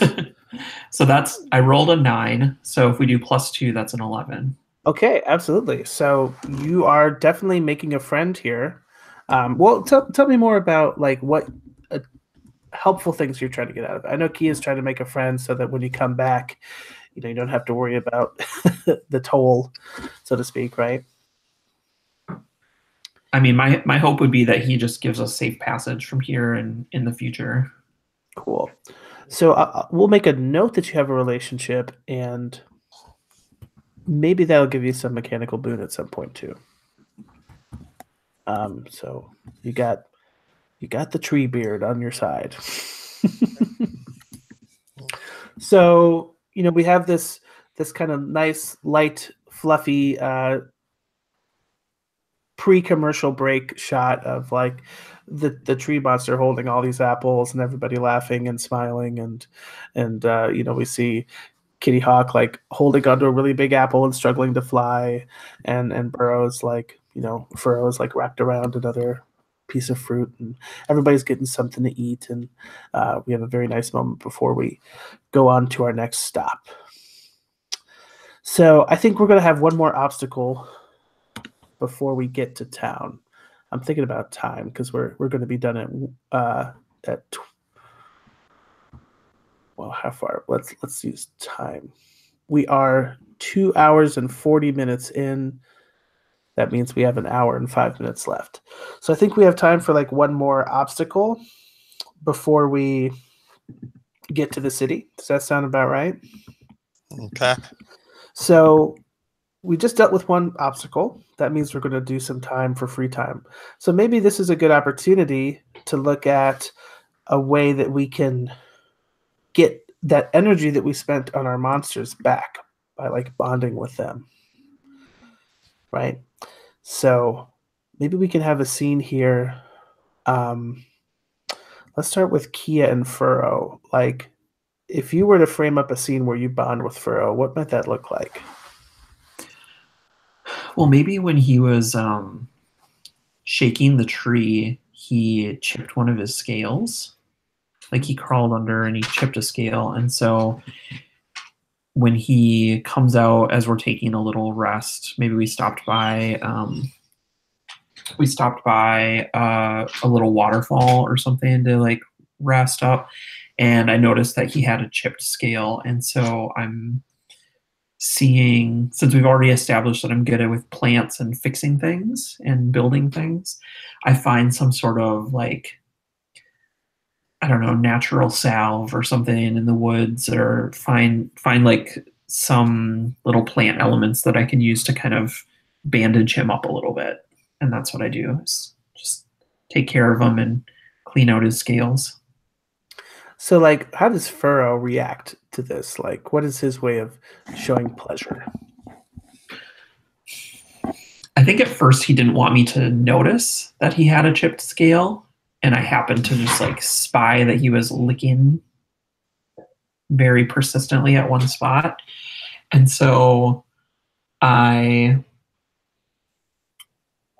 what I do is I get right in front of his face and I stare into his eyes and I kind of get him into a trance. I do like the snake charmer thing. And then when he's fully entranced, I like just tap him on his chin and he flips over on his belly and he'll just lay there, and then I can like kind of bandage him up and check his scales and clean him up, and he sort of purrs like a cat would.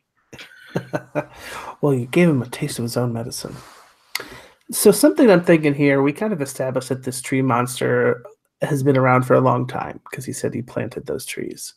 So I'm thinking the ability to talk is something that maybe comes like for older monsters or something like that. So it doesn't sound like the creatures like Kitty Hawk and Furrow are really speaking with us, right? Okay. So I sort of feel like they can speak very simple sentences, but well, you have some way to communicate them with them in some way. So, well, let's look at that then. You know, like we'll say you get your point of energy back for Furrow, right? And what about for Kia? I'm sorry, for Thorn. What scene would we have if you were bonding with Kitty Hawk? What does that look like for you? I mean, I think Thorn has like a cat toy that's like, it's like a feathered ball which bounces in random unpredictable directions when you throw it on the ground. So it's like a hunting toy.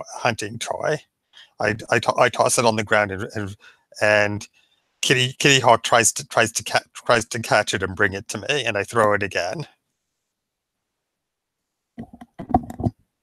So, you know, this is like a really sweet scene. You know, I was expecting Thorn to maybe be like having Kitty Hawk do push-ups or something like that. You know, like it's interesting just seeing the way that Thorn interacts with Kitty Hawk, and maybe, you know, he's warming up to them and their cuteness. Cool. Well, I think that's again sufficient to just give you that point of energy back. You know. Hey Michael, are you thinking that when, like, basically you get 1 point back when you have a little refresh scene like that? Yeah, I love Lady Blackbird. But you know, I'm thinking about, like, we're talking about like harm, right? And how we don't really want to see these people or these animals come to real harm. Maybe scratches and bruises and stress and things like that. So or like, you know, the chipped scale sort of thing. And maybe teaching, or, you know, how is that restored is not necessarily going to be through medicine and potions and things like that. It's going to be done a different way. So like, just try to incentivize bonding. I don't know. What do y'all think? I think that's good. I was just wondering, like, if say we spent 3 energy points, would we only ever get 1 back? Or would we get all 3 back? Like, just trying to formalize that if we're thinking about what the rules of this game are. Yeah, like what would it take to get more than 1 back? Right. Yeah. Or do we need fewer than 5 energy points? Like, do we need 3 so that we feel incentivized to refresh more frequently and spend that time bonding?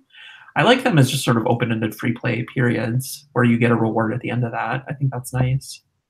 Yeah. But also, well, maybe it's a thing too.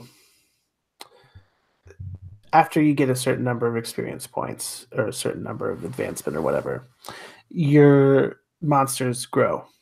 And with that, they probably get more energy, right? Right. But maybe they also mature. And gaining more energy with them takes a more involved or specific process, where you have to answer a certain question or something like that. I don't know. It's tricky. Because I guess I wouldn't necessarily want them to say, I play fetch and I make them a cupcake and I do this and we're done. I kind of want it to be intermittent, but also like notable. Right. What do you think, Stephen? What do you got? Yeah. You have any thoughts? I think basically during a rest period, you have some refresh, which may be some amount that's less than the full amount of energy. So maybe you get part of your energy back, and you just role play. What do you do to refresh? I don't think there needs to be a mechanical or random element to the refresh. I don't think it needs to be an obstacle that you overcome.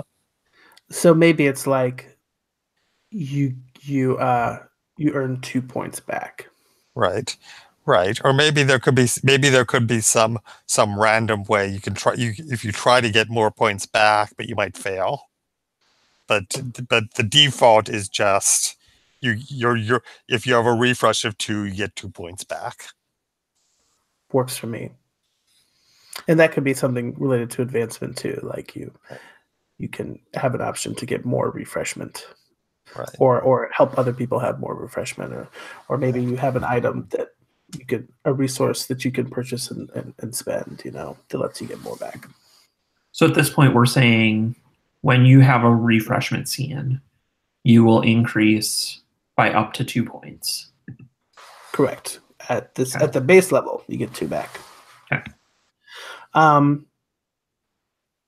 Cool. So, me personally, unrelated necessarily to game mechanics, I kind of want to see Thorn and Kia interact a bit more too. Just the two of them talking and working something out.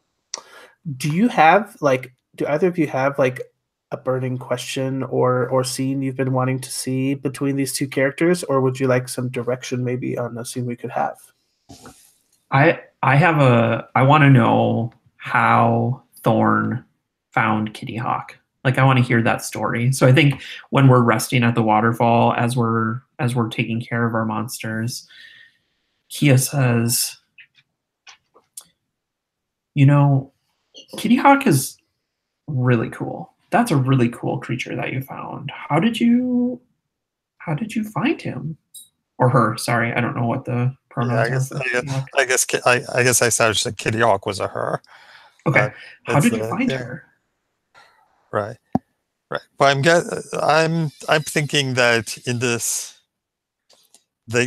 world, when you go to get your beast, it's sort of an adolescent. It's sort of an adolescent or a childhood ritual where you're basically going off into the forest or outside the village on your own to find your creature. I mean, do we agree that this is a setting element, that this is sort of some sort of ordinary rite of passage? Yeah, that's cool. I'm into that. Yeah. So it's like, oh yeah, I was going up into the hills because I heard that there was. I'd heard about a wildcat there had some cubs. I wanted to get some of the cubs for my monster, one of the cubs for my monster, and that. But I mean, as I was looking for the wildcat's den, I found I found a little nest in this tree. The Kitty Hawk, she had actually fallen out of the nest onto the ground, and she had broken her wing. And I was going to leave her but she just looked so sad. I felt like I just had to, I had to pick her up and adopt her. That's really compassionate of you. That is not what I expected from your story. Yeah, well, I mean, look, I it was it was it was one moment. I'm not like that all the time. She got to me, okay? Oh, okay. Okay.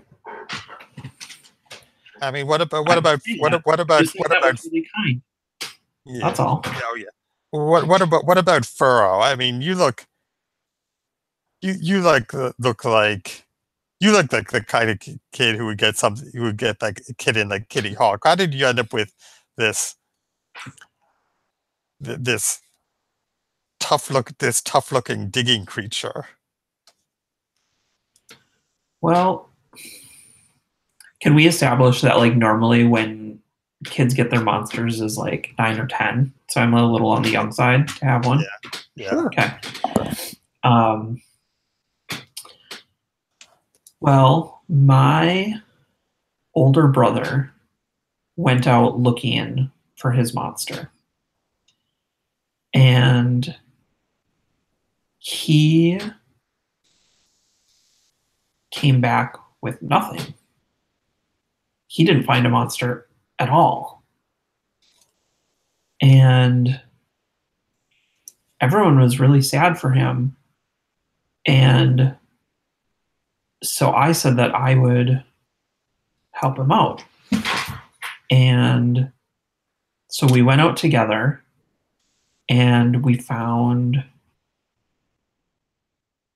a little hole under a tree. And we heard some strange kind of purring sound in it. And when we peeked inside, we found 2 little creatures. We found Furrow and Furrow's litter mate. And they didn't want to be apart from one another, so we took them both back. And my brother kept his, and I got to keep Furrow. And yeah, that just shows what happens when you can help someone. Sometimes it can be good for you too, which I think you found out with Kitty Hawk.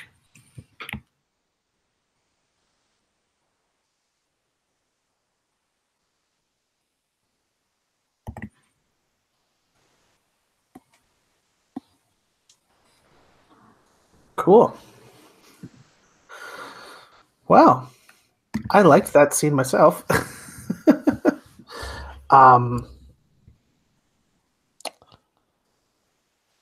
What do you think, if anything, that the rules could do to support this sort of interaction?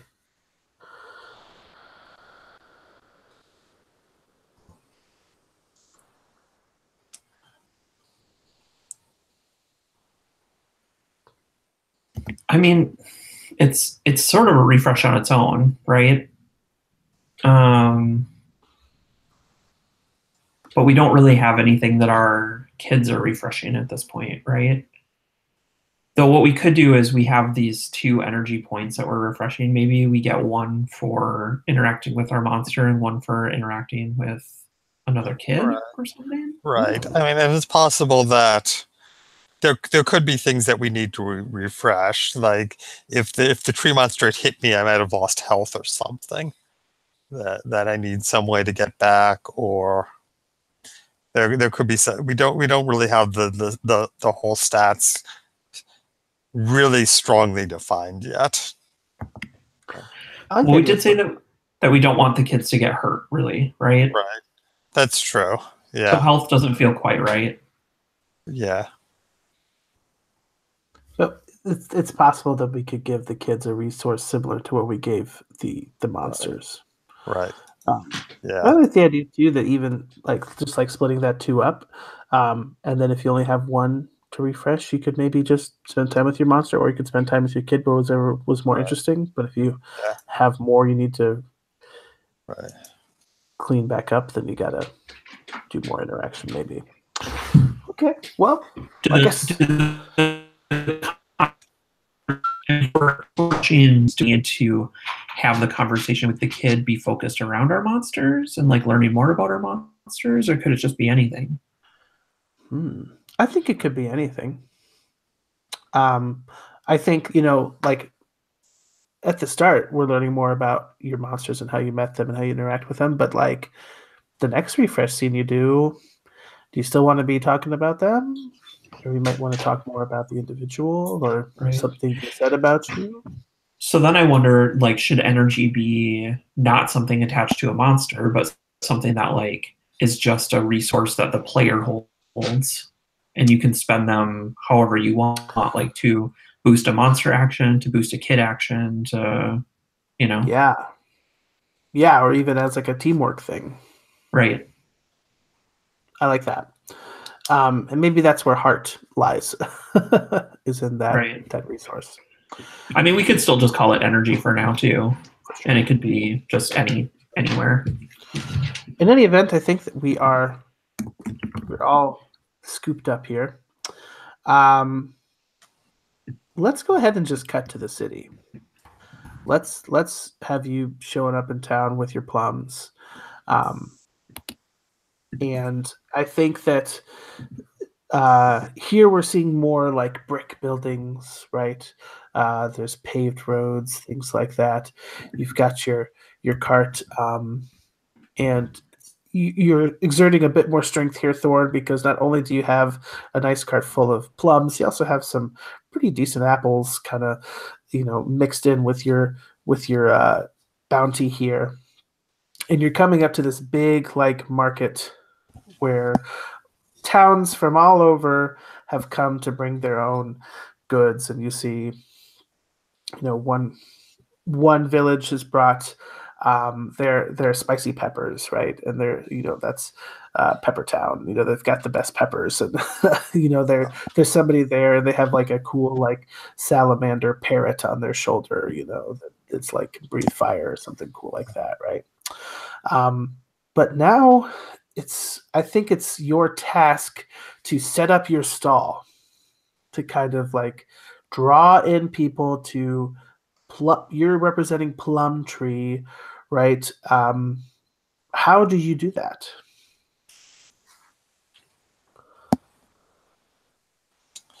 Right. Well, I think people are familiar with Plum Tree. I mean, we come to this market regularly, so I think we've got this little canopy in our booth. We've got the poles to set it up, and we've got the little Plum Tree flag.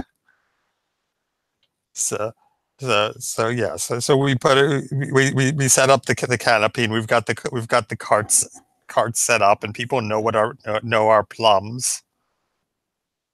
And we make a little sign for the forest apples. So, special. And are we just like, is our goal here just to earn money for the town, or is there something specific that we're trying to do? I think it's sort of a Jack and the Beanstalk type situation where there's a certain amount of plums you're expected to sell, and you're expected to come back with a certain amount of money. And they've already told you the price for the plums and things like that. So this is like, if you come back to town with all of your plums gone, sold, in a big sack of coins, you're going to earn a lot of respect from the person who sent you on this task. But if you come back with either a full or empty wheelbarrow and no coins to speak of, or not quite as many, they might be disappointed. So you've got your little plum tree stand, you've pulled the little plum tree banner, but next to you is the stall that's for the town of Kolapop. And they've brought their cooler full of glass fizzy soda bottles, right, that they have all set up. But they have one of their tamers, I guess we'll just go with that generic term, is out there, and she has like a flag on a staff, and she's doing a dance and spinning it around, and she has this really cool like monkey like I need another animal or something. Maybe it's like an ice monkey or something, right? And it's got like this bright bluish white fur, and it's like doing cartwheels along with her. And you see all these people. Like there's some people who are looking at your plums, but then they sort of perk their head up and they go and they're walking over to the cola pop stand. And Plumtree's looking a little bland. How can we compete with that? Oh, I don't think we have to compete. I mean, we do. This isn't about Flash. People know how good our plums are. I think we should just. I don't know. Look at the lines over there. Look at the lines over there, though. Everyone's buying the cola pop. No, we're never going to sell these plums. I knew I was no good on this trip.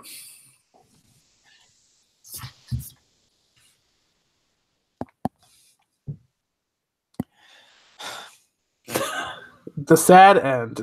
Yep. Wah, wah. Yeah, well, it sounds like Thorn, you might need to step up here. Okay.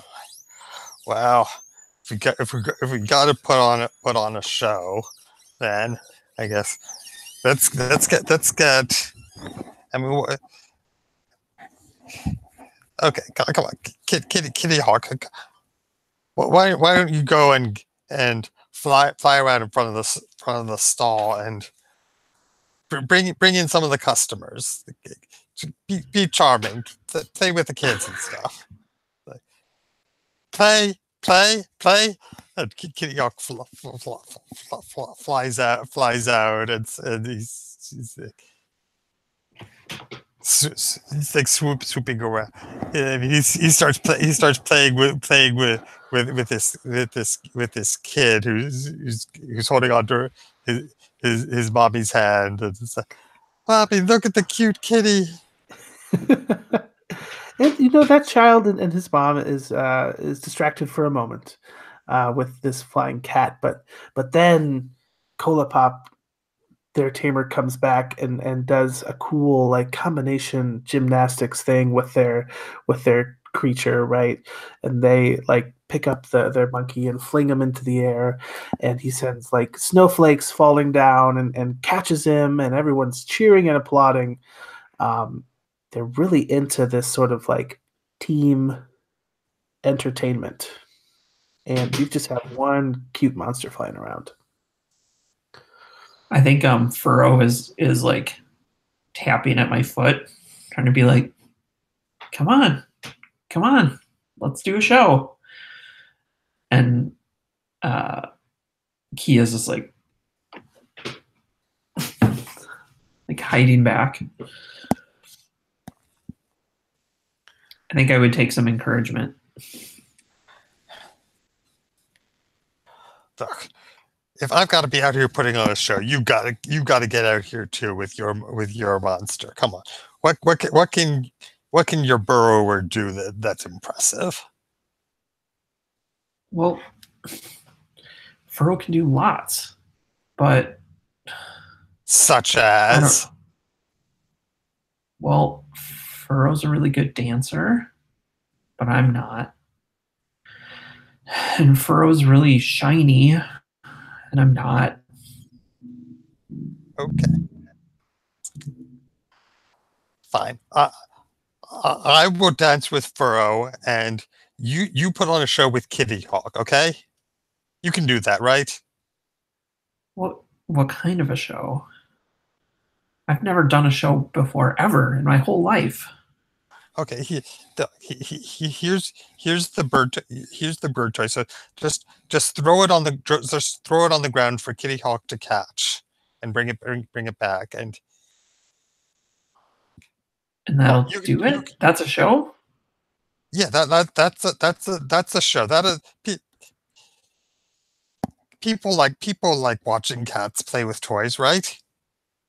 I know, but this have monkeys. Don't worry about what these other people are doing. We're gonna put on our show, and people will like it. Okay. Okay. Just all you have to do is throw the toy, right? You can do that, right? Okay. And Kia takes the toy and like throws it.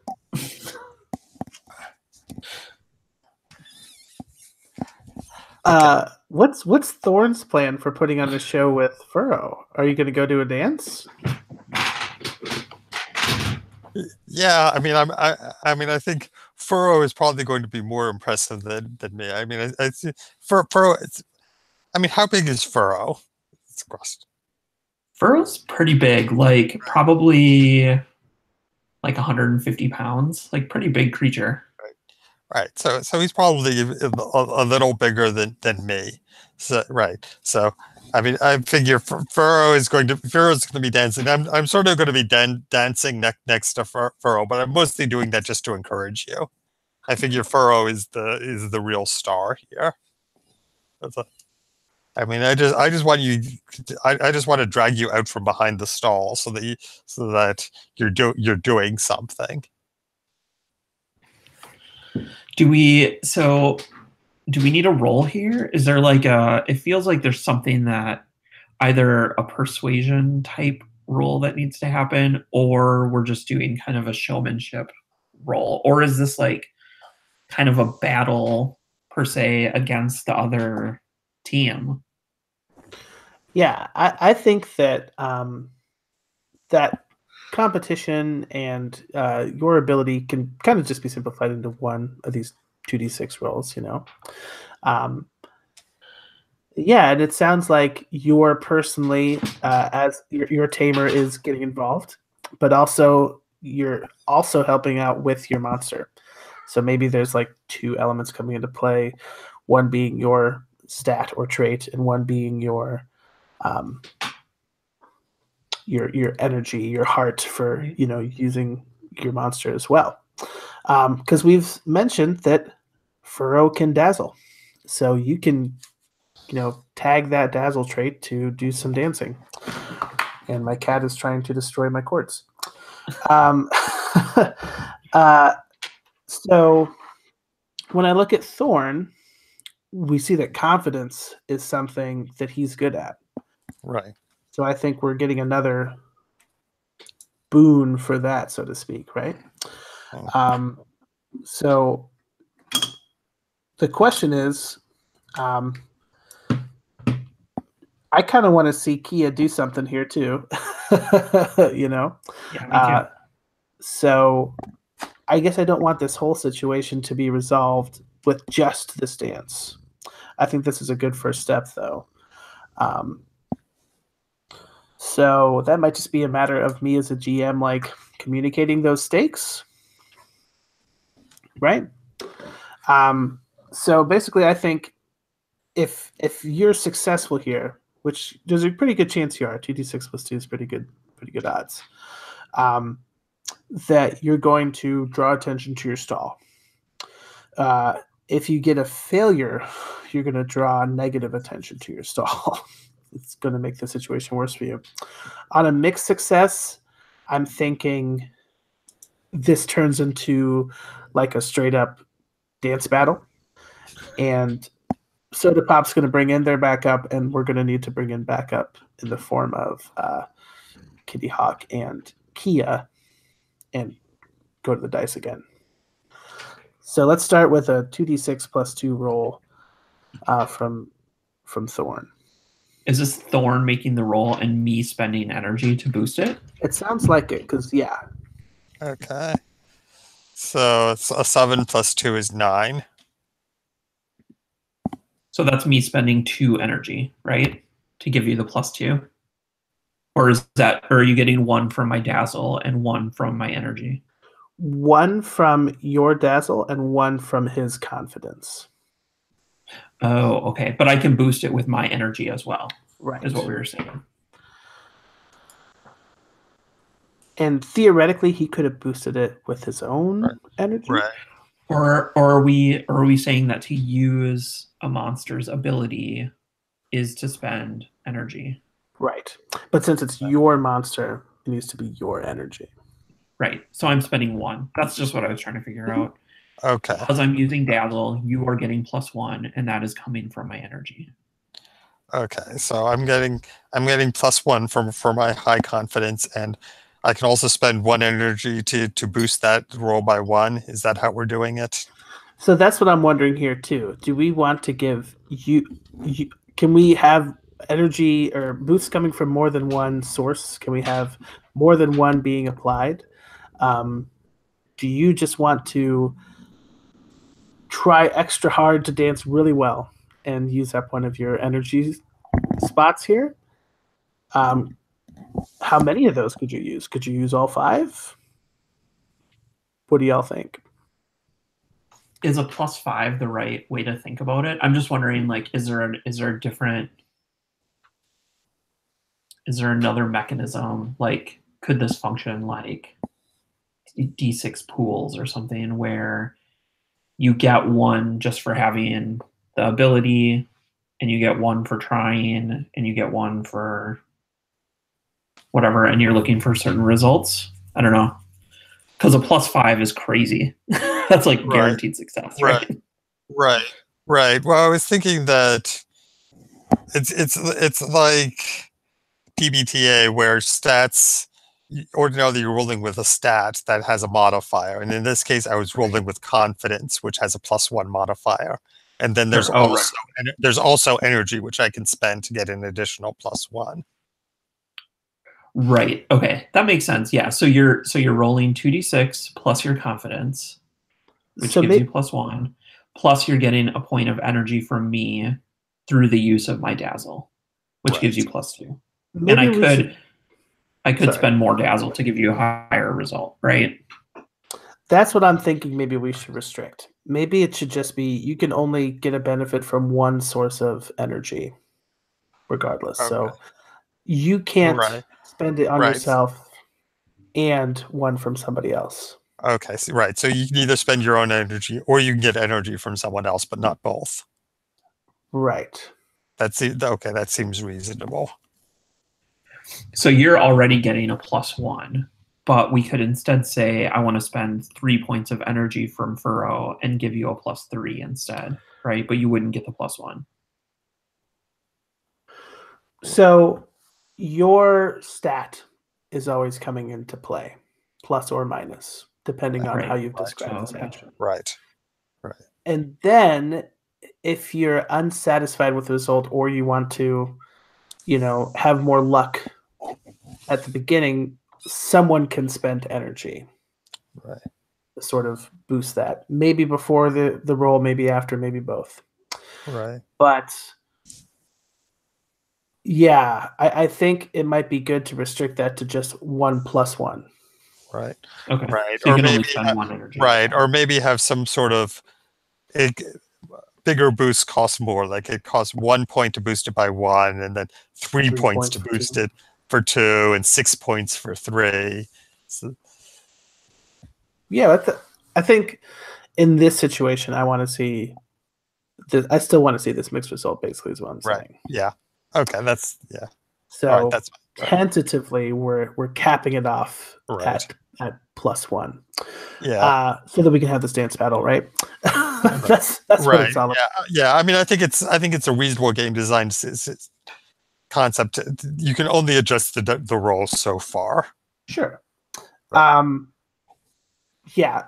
Secretly, I've been planning this whole time. I'm like, right. I need to have a dance battle at the end of this game.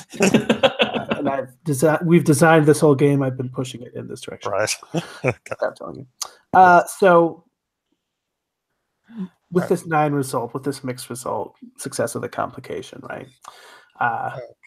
Okay, give me a second. I just need to go to the bathroom really quickly. Yeah, let's take a quick 3 to 5 minute break here.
I hope that if I pet him enough that he'll kind of give me a break, but that never seems to be the case. It's usually the opposite.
Are we all good?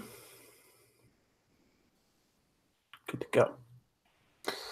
Okay, so with your mixed results,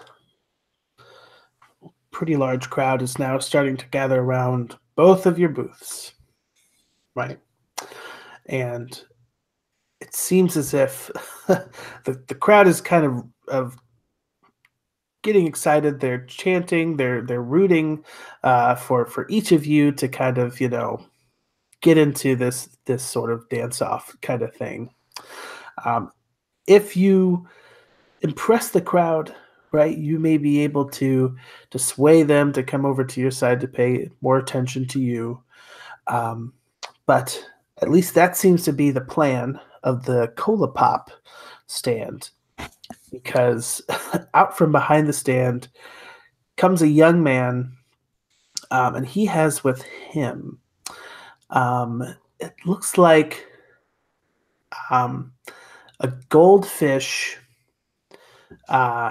mixed with like a hummingbird. Like imagine like a hummingbird, but like with bright like golden feathers and like this big like bulbous kind of thing coming out of their throat, almost like a bullfrog. And that little cat. that little their little creature starts blowing bubbles, right? And they're these bright, beautiful, translucent, iridescent bubbles, and the monkey is like blowing like cold breeze at them, making them freeze over. And I'm gonna grab this cat and set them down. You know, and it's just making like a really beautiful wintry scene here that's really showing off the town of Soda Pop. And the town kind of turns to you, Thorn, and wants to see what you're going to do next. You know, who's the ringer that you're going to bring out to show off Plumtree?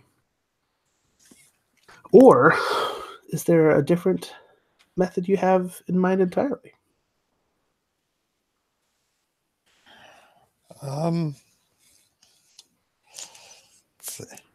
I guess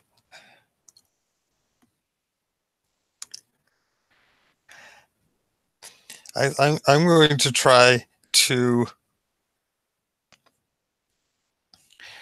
coax Kia into dancing with us. I'm going to try to do like something gymnastic where I'm tossing her up and she lands on Furrow's back. That may be what it's going to take. What would it take to convince you to help out, Kia?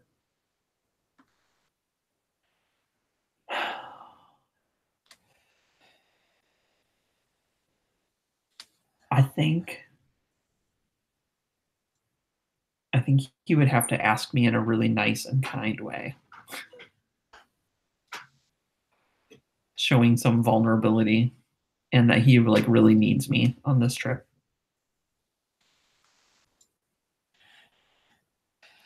Come on, Kia, it'll be fun. It'll be fun. I bet Furrow would like it. You want to make Furrow happy, don't you? You like playing games. You want to play games with Furrow. Well, of course, I love Furrow, but I don't know. It's just this is scary. I'd rather deal with a tree beard.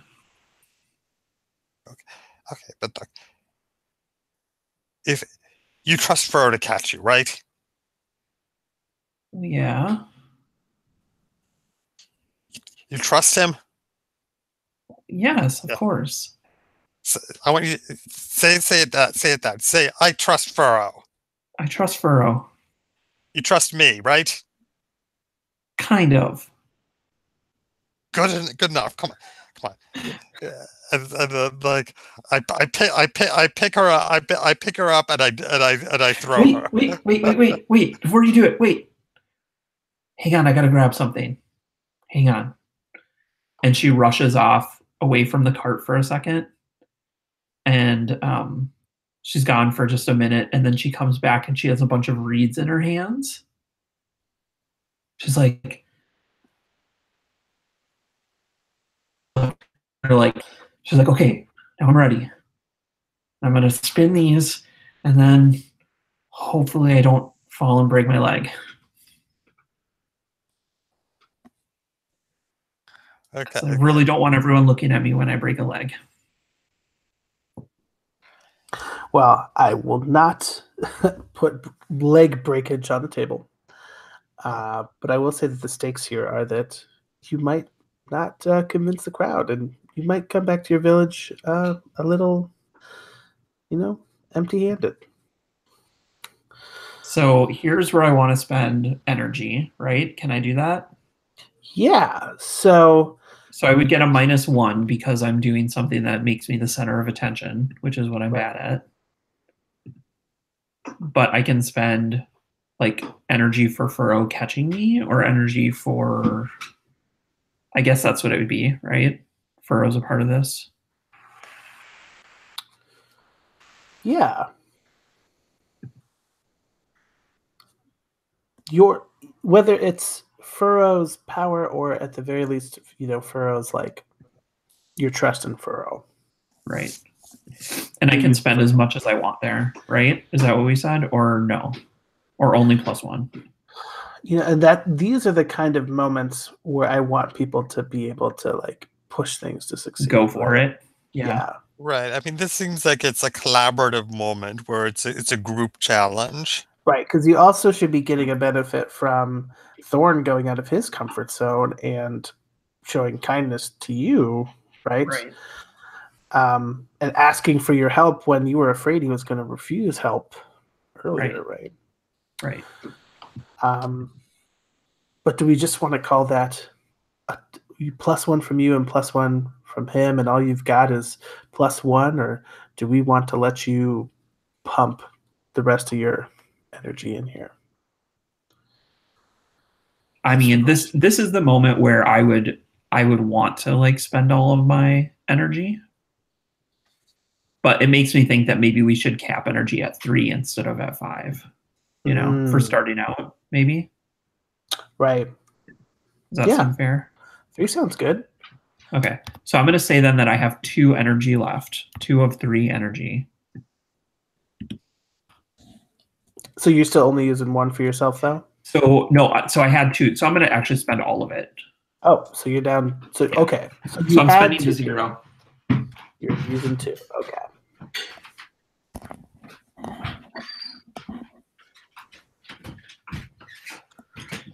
Sorry about that.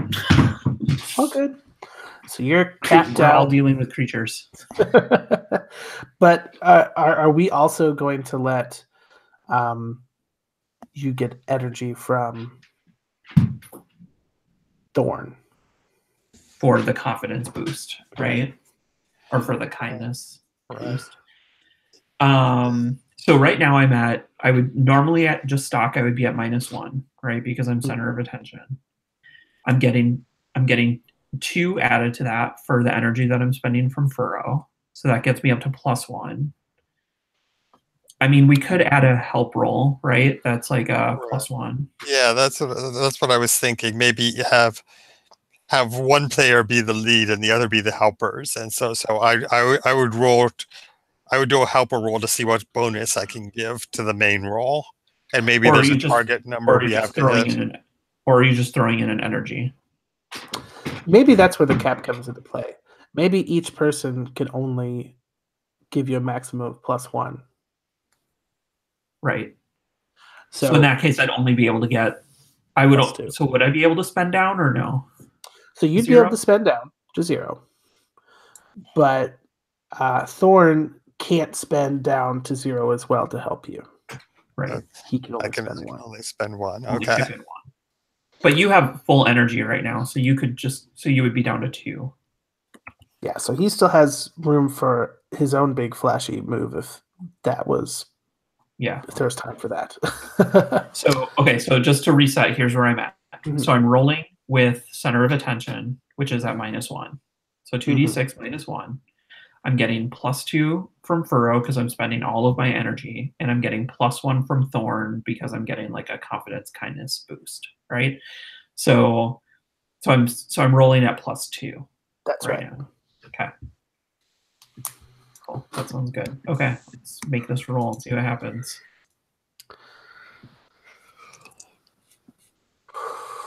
7. Ooh. Just pulled it off.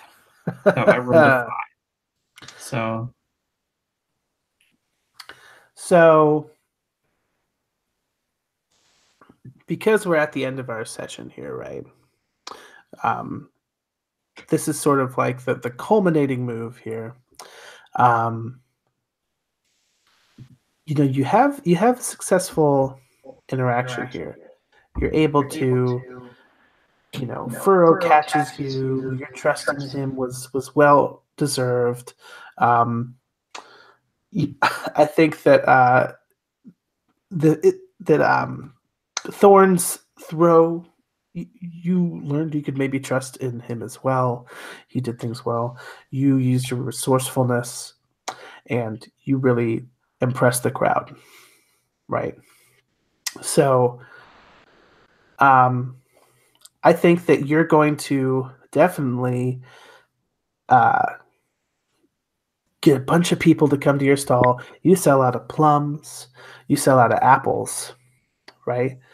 But as a consequence, you've made yourself a rival in the Cola Pop Kids. Oh.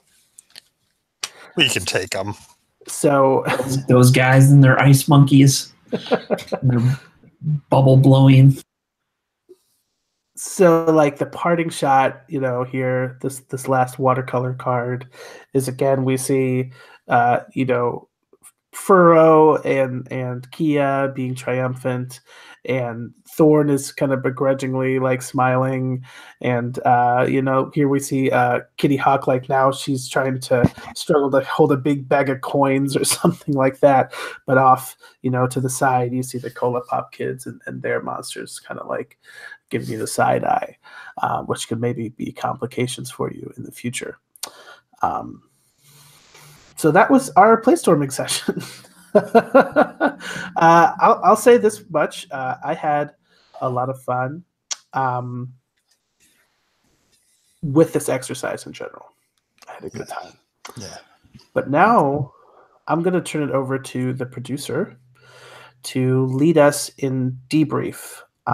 And however you think it'd be good to structure that is up to you. But if you need some ideas or some direction, you let me know. Yeah, so I guess first I'll just recap kind of what we ended up with in terms of overall mechanics and that kind of thing. So we have each player is playing 2 characters, right? You get a kid and a monster. And to make the kid, you basically pick one thing you're good at and one thing you're bad at. And when the good things you roll +1, the bad things you roll -1. For our monsters, we pick 2 abilities effectively that they have totally free form. And then sort of collectively, we have this idea of energy, which is just like a resource that we can spend however we want. We roll 2d6. When you roll with a weak stat, you get to mark XP. We didn't really talk about what you buy with the XP. I think it's just evolution for the monster, which would be something to flesh out later on. And then we can bump our results up with our little energy tokens that we can spend. And then we get those back based on refresh scenes. We can get 1 point back for bonding with our monster and 1 point back for bonding with kids, which I think is a nice reinforcement of that idea. And then we also had this idea of kind of friendships and relationships where you can convert NPCs into friends when you get 10+ results by interacting with them. Does that all sound like what we built? Yeah. That was what my note said. Anyways. Yeah, that sounds about right to me. Yeah. With advancement, like I had things in my head about like maybe you earn more energy, or maybe you can earn extra monsters too. Could be something you could buy, or you could just focus on building up your one. So that was my headcanon, but I knew we wouldn't get there necessarily. That's cool. So you could spend XP on more monster abilities.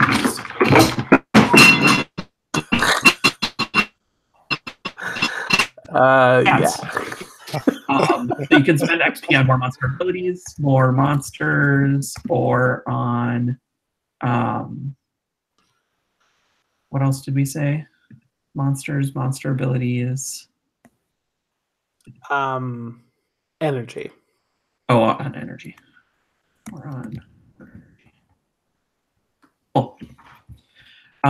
So I guess as a kind of remaining debrief, is there anything else that you would want to see out of this, Stephen? Like, what else would you want to get out of this experience, or would make it a more complete game for you?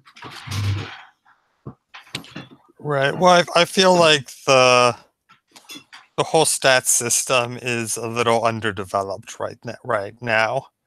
So just define the stats a little better, and the process of assigning numerical values to them, and then the process for upgrading characters and monsters is something that we need to work on a bit. But I think we've got the skeleton of the game structure, and I think the really important thing that we did was sort of establish the genre and the tone of the game, and build the mechanics around that. We sort of decided that we wanted this to be a game that's not really so much about conflict and fighting as just about overcoming obstacles and personal growth, which it's an interesting game concept. It's an interesting direction to take a game in, I think.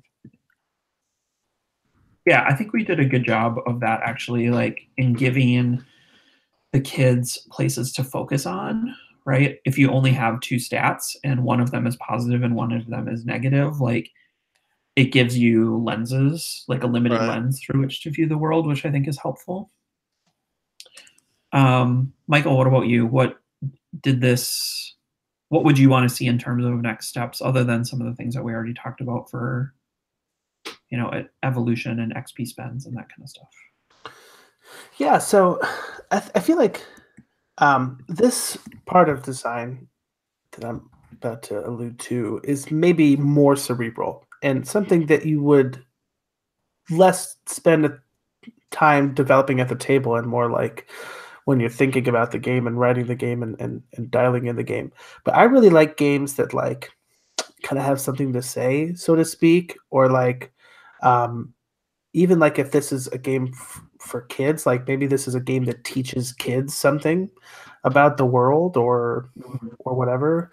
And I would like those themes to kind of be explicit and then like worked into the rules, whatever those may be, right? Which we kind of did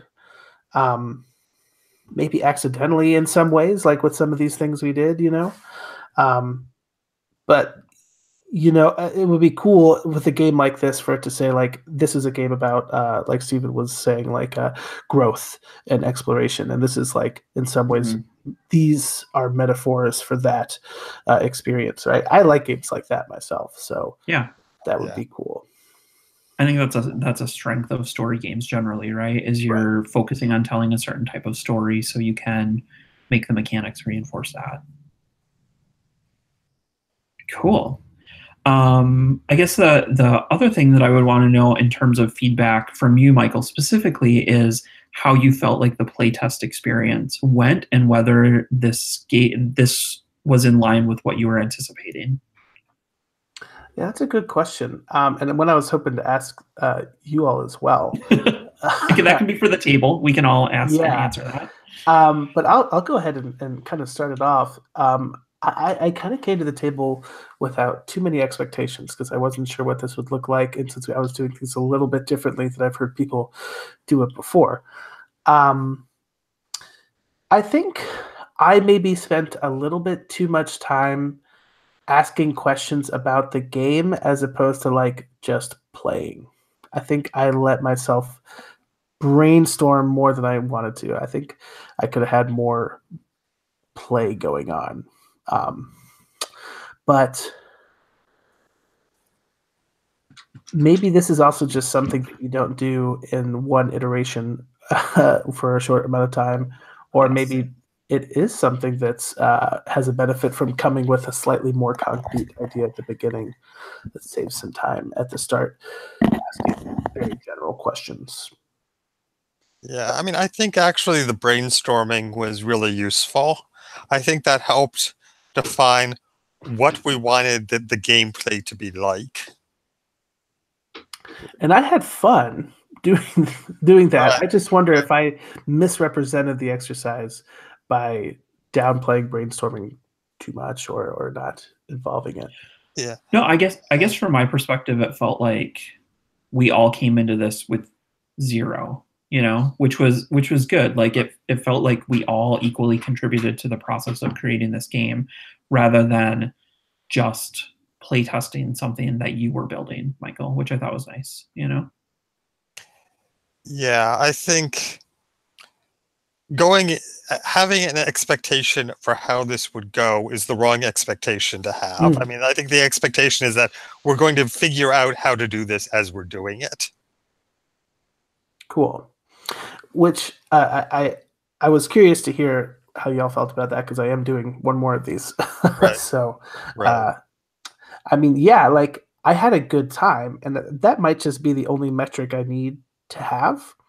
But like, I'm wondering for my next game, should I have a goal of having something more concrete? Should it be more one thing or another thing? For the experience itself, what's something you would have liked to see more of, I guess, is what I'm asking. Yeah, I think it might have been useful to start creating characters a little bit earlier than we did. That's the only thing I would suggest is that it felt like the discussion got a little bit more focused once we had actual characters to discuss the mechanics in terms of. Yeah, I think that's right, and I think a way to approach it next time is to just say, we're gonna start out with just pick a name for your character. That's it. Like, we'll add stats as we need them, or we'll add abilities, or we'll figure out roles when we get to a point where we need to resolve it. The tricky part is, because of our play culture, we could play a whole game without ever needing roles or stats. Right. And I would qualify that. I mean, I feel like it's good to have a discussion about tone and sort of general expectations for the game before you create characters. Oh, I mean, totally, yes. Right, Totally right. I don't think creating characters should be the first thing. No, I think you're right. That sort of microscope-like process, like even a more formalized palette creation might be helpful too, just to say, like, what is our world like? With your next one, you could just say, we're making a Harry Potter game, and like, you are kids at a school where you study magic in contemporary society, and that might be enough, Right. But I do think the tone and, like, is this a G, a PG, a PG-13 premise? And the audience thing is, I think, a really big deal, actually. Right. Would you agree that the most fruitful part of our conversation came after we had names for characters? I think once we... Oh, sorry. Go ahead. Go ahead, Stephen. I mean, I think not necessarily, but I think we needed some sort of we had some really fruitful stuff about, like, oh, we want to have these specialized classes of creatures, and then once we defined that, that was the point where, okay, we've got enough to now make a character to say what are the monsters. Once we had enough to say what are the monsters like, that's the point where we could create characters and monsters, and like establish that it was sort of a pastoral, peaceful world and things like that. I mean, I think if you did it too early, then you could have one person who is like, oh yes, we're in a pastoral, peaceful Golden Skies world, and another who is like, oh yes, we're fighting dragons. This is a world where this is a combat heavy world where only the fit survive. You really need to have some of the basic assumptions nailed down before you get to the point of creating characters. Yeah, I think that's totally right. You need a little bit of world building, so you know what your operating with. Yeah, and I think world building even before character building is important, just because the world is so important. The world and tone is so important in terms of just figuring out what is important about characters. Okay. Yeah. But once we had a name, before the other traits, like how strong are they, how weak are they, giving them a name allowed you to feel like grounded in that character is what you're saying? Yeah, I guess so. When I was saying like just pick a character and a name, I was saying like we don't need to necessarily. I don't think you necessarily need to have everything figured out up front, right? I think you can just free role play until you get to a point of conflict, and then you say, how would we go about resolving this? Okay. Right. But I thought it was helpful to have to establish like, okay, your characters have these freeform abilities, and the idea with establishing the personality traits as part of the character, things that you're good and bad at. I mean, that's the point where it's what are the 2 or 3 things that distinguish one character from another character, and that grew out of what kind of game we wanted it to be, and what mechanics we want to distinguish characters from each other. Yeah, I do think that that's true, and I think once we hit the point of like kind of basically having character sheets figured out, or when we said, okay, we know our monsters are going to have 2 abilities, let's just write down what they are, or we know our characters are going to have these stats, let's write down what they are. I think that was important. I think we also could have done some of that maybe in the moment. But I mean, the way we did it, I thought worked fine. But if you want to jump faster into play, I think that would be the way you would have to do it. Cool. Well, I promised a cutoff time of at 15 till, and we're 13 till. Okay. So I'm sure I have more thoughts I'd like to share. You folks might have some as well. Hit me up on Slack or on Twitter. If you're not on Slack, I'm at Michael G. Barford. Send me a DM. Blow up my page, whatever you want to do. Because this was really fun. We could talk more about this. Thank you so much. Yeah, this was super great. Thank you. See y'all around the con. All right.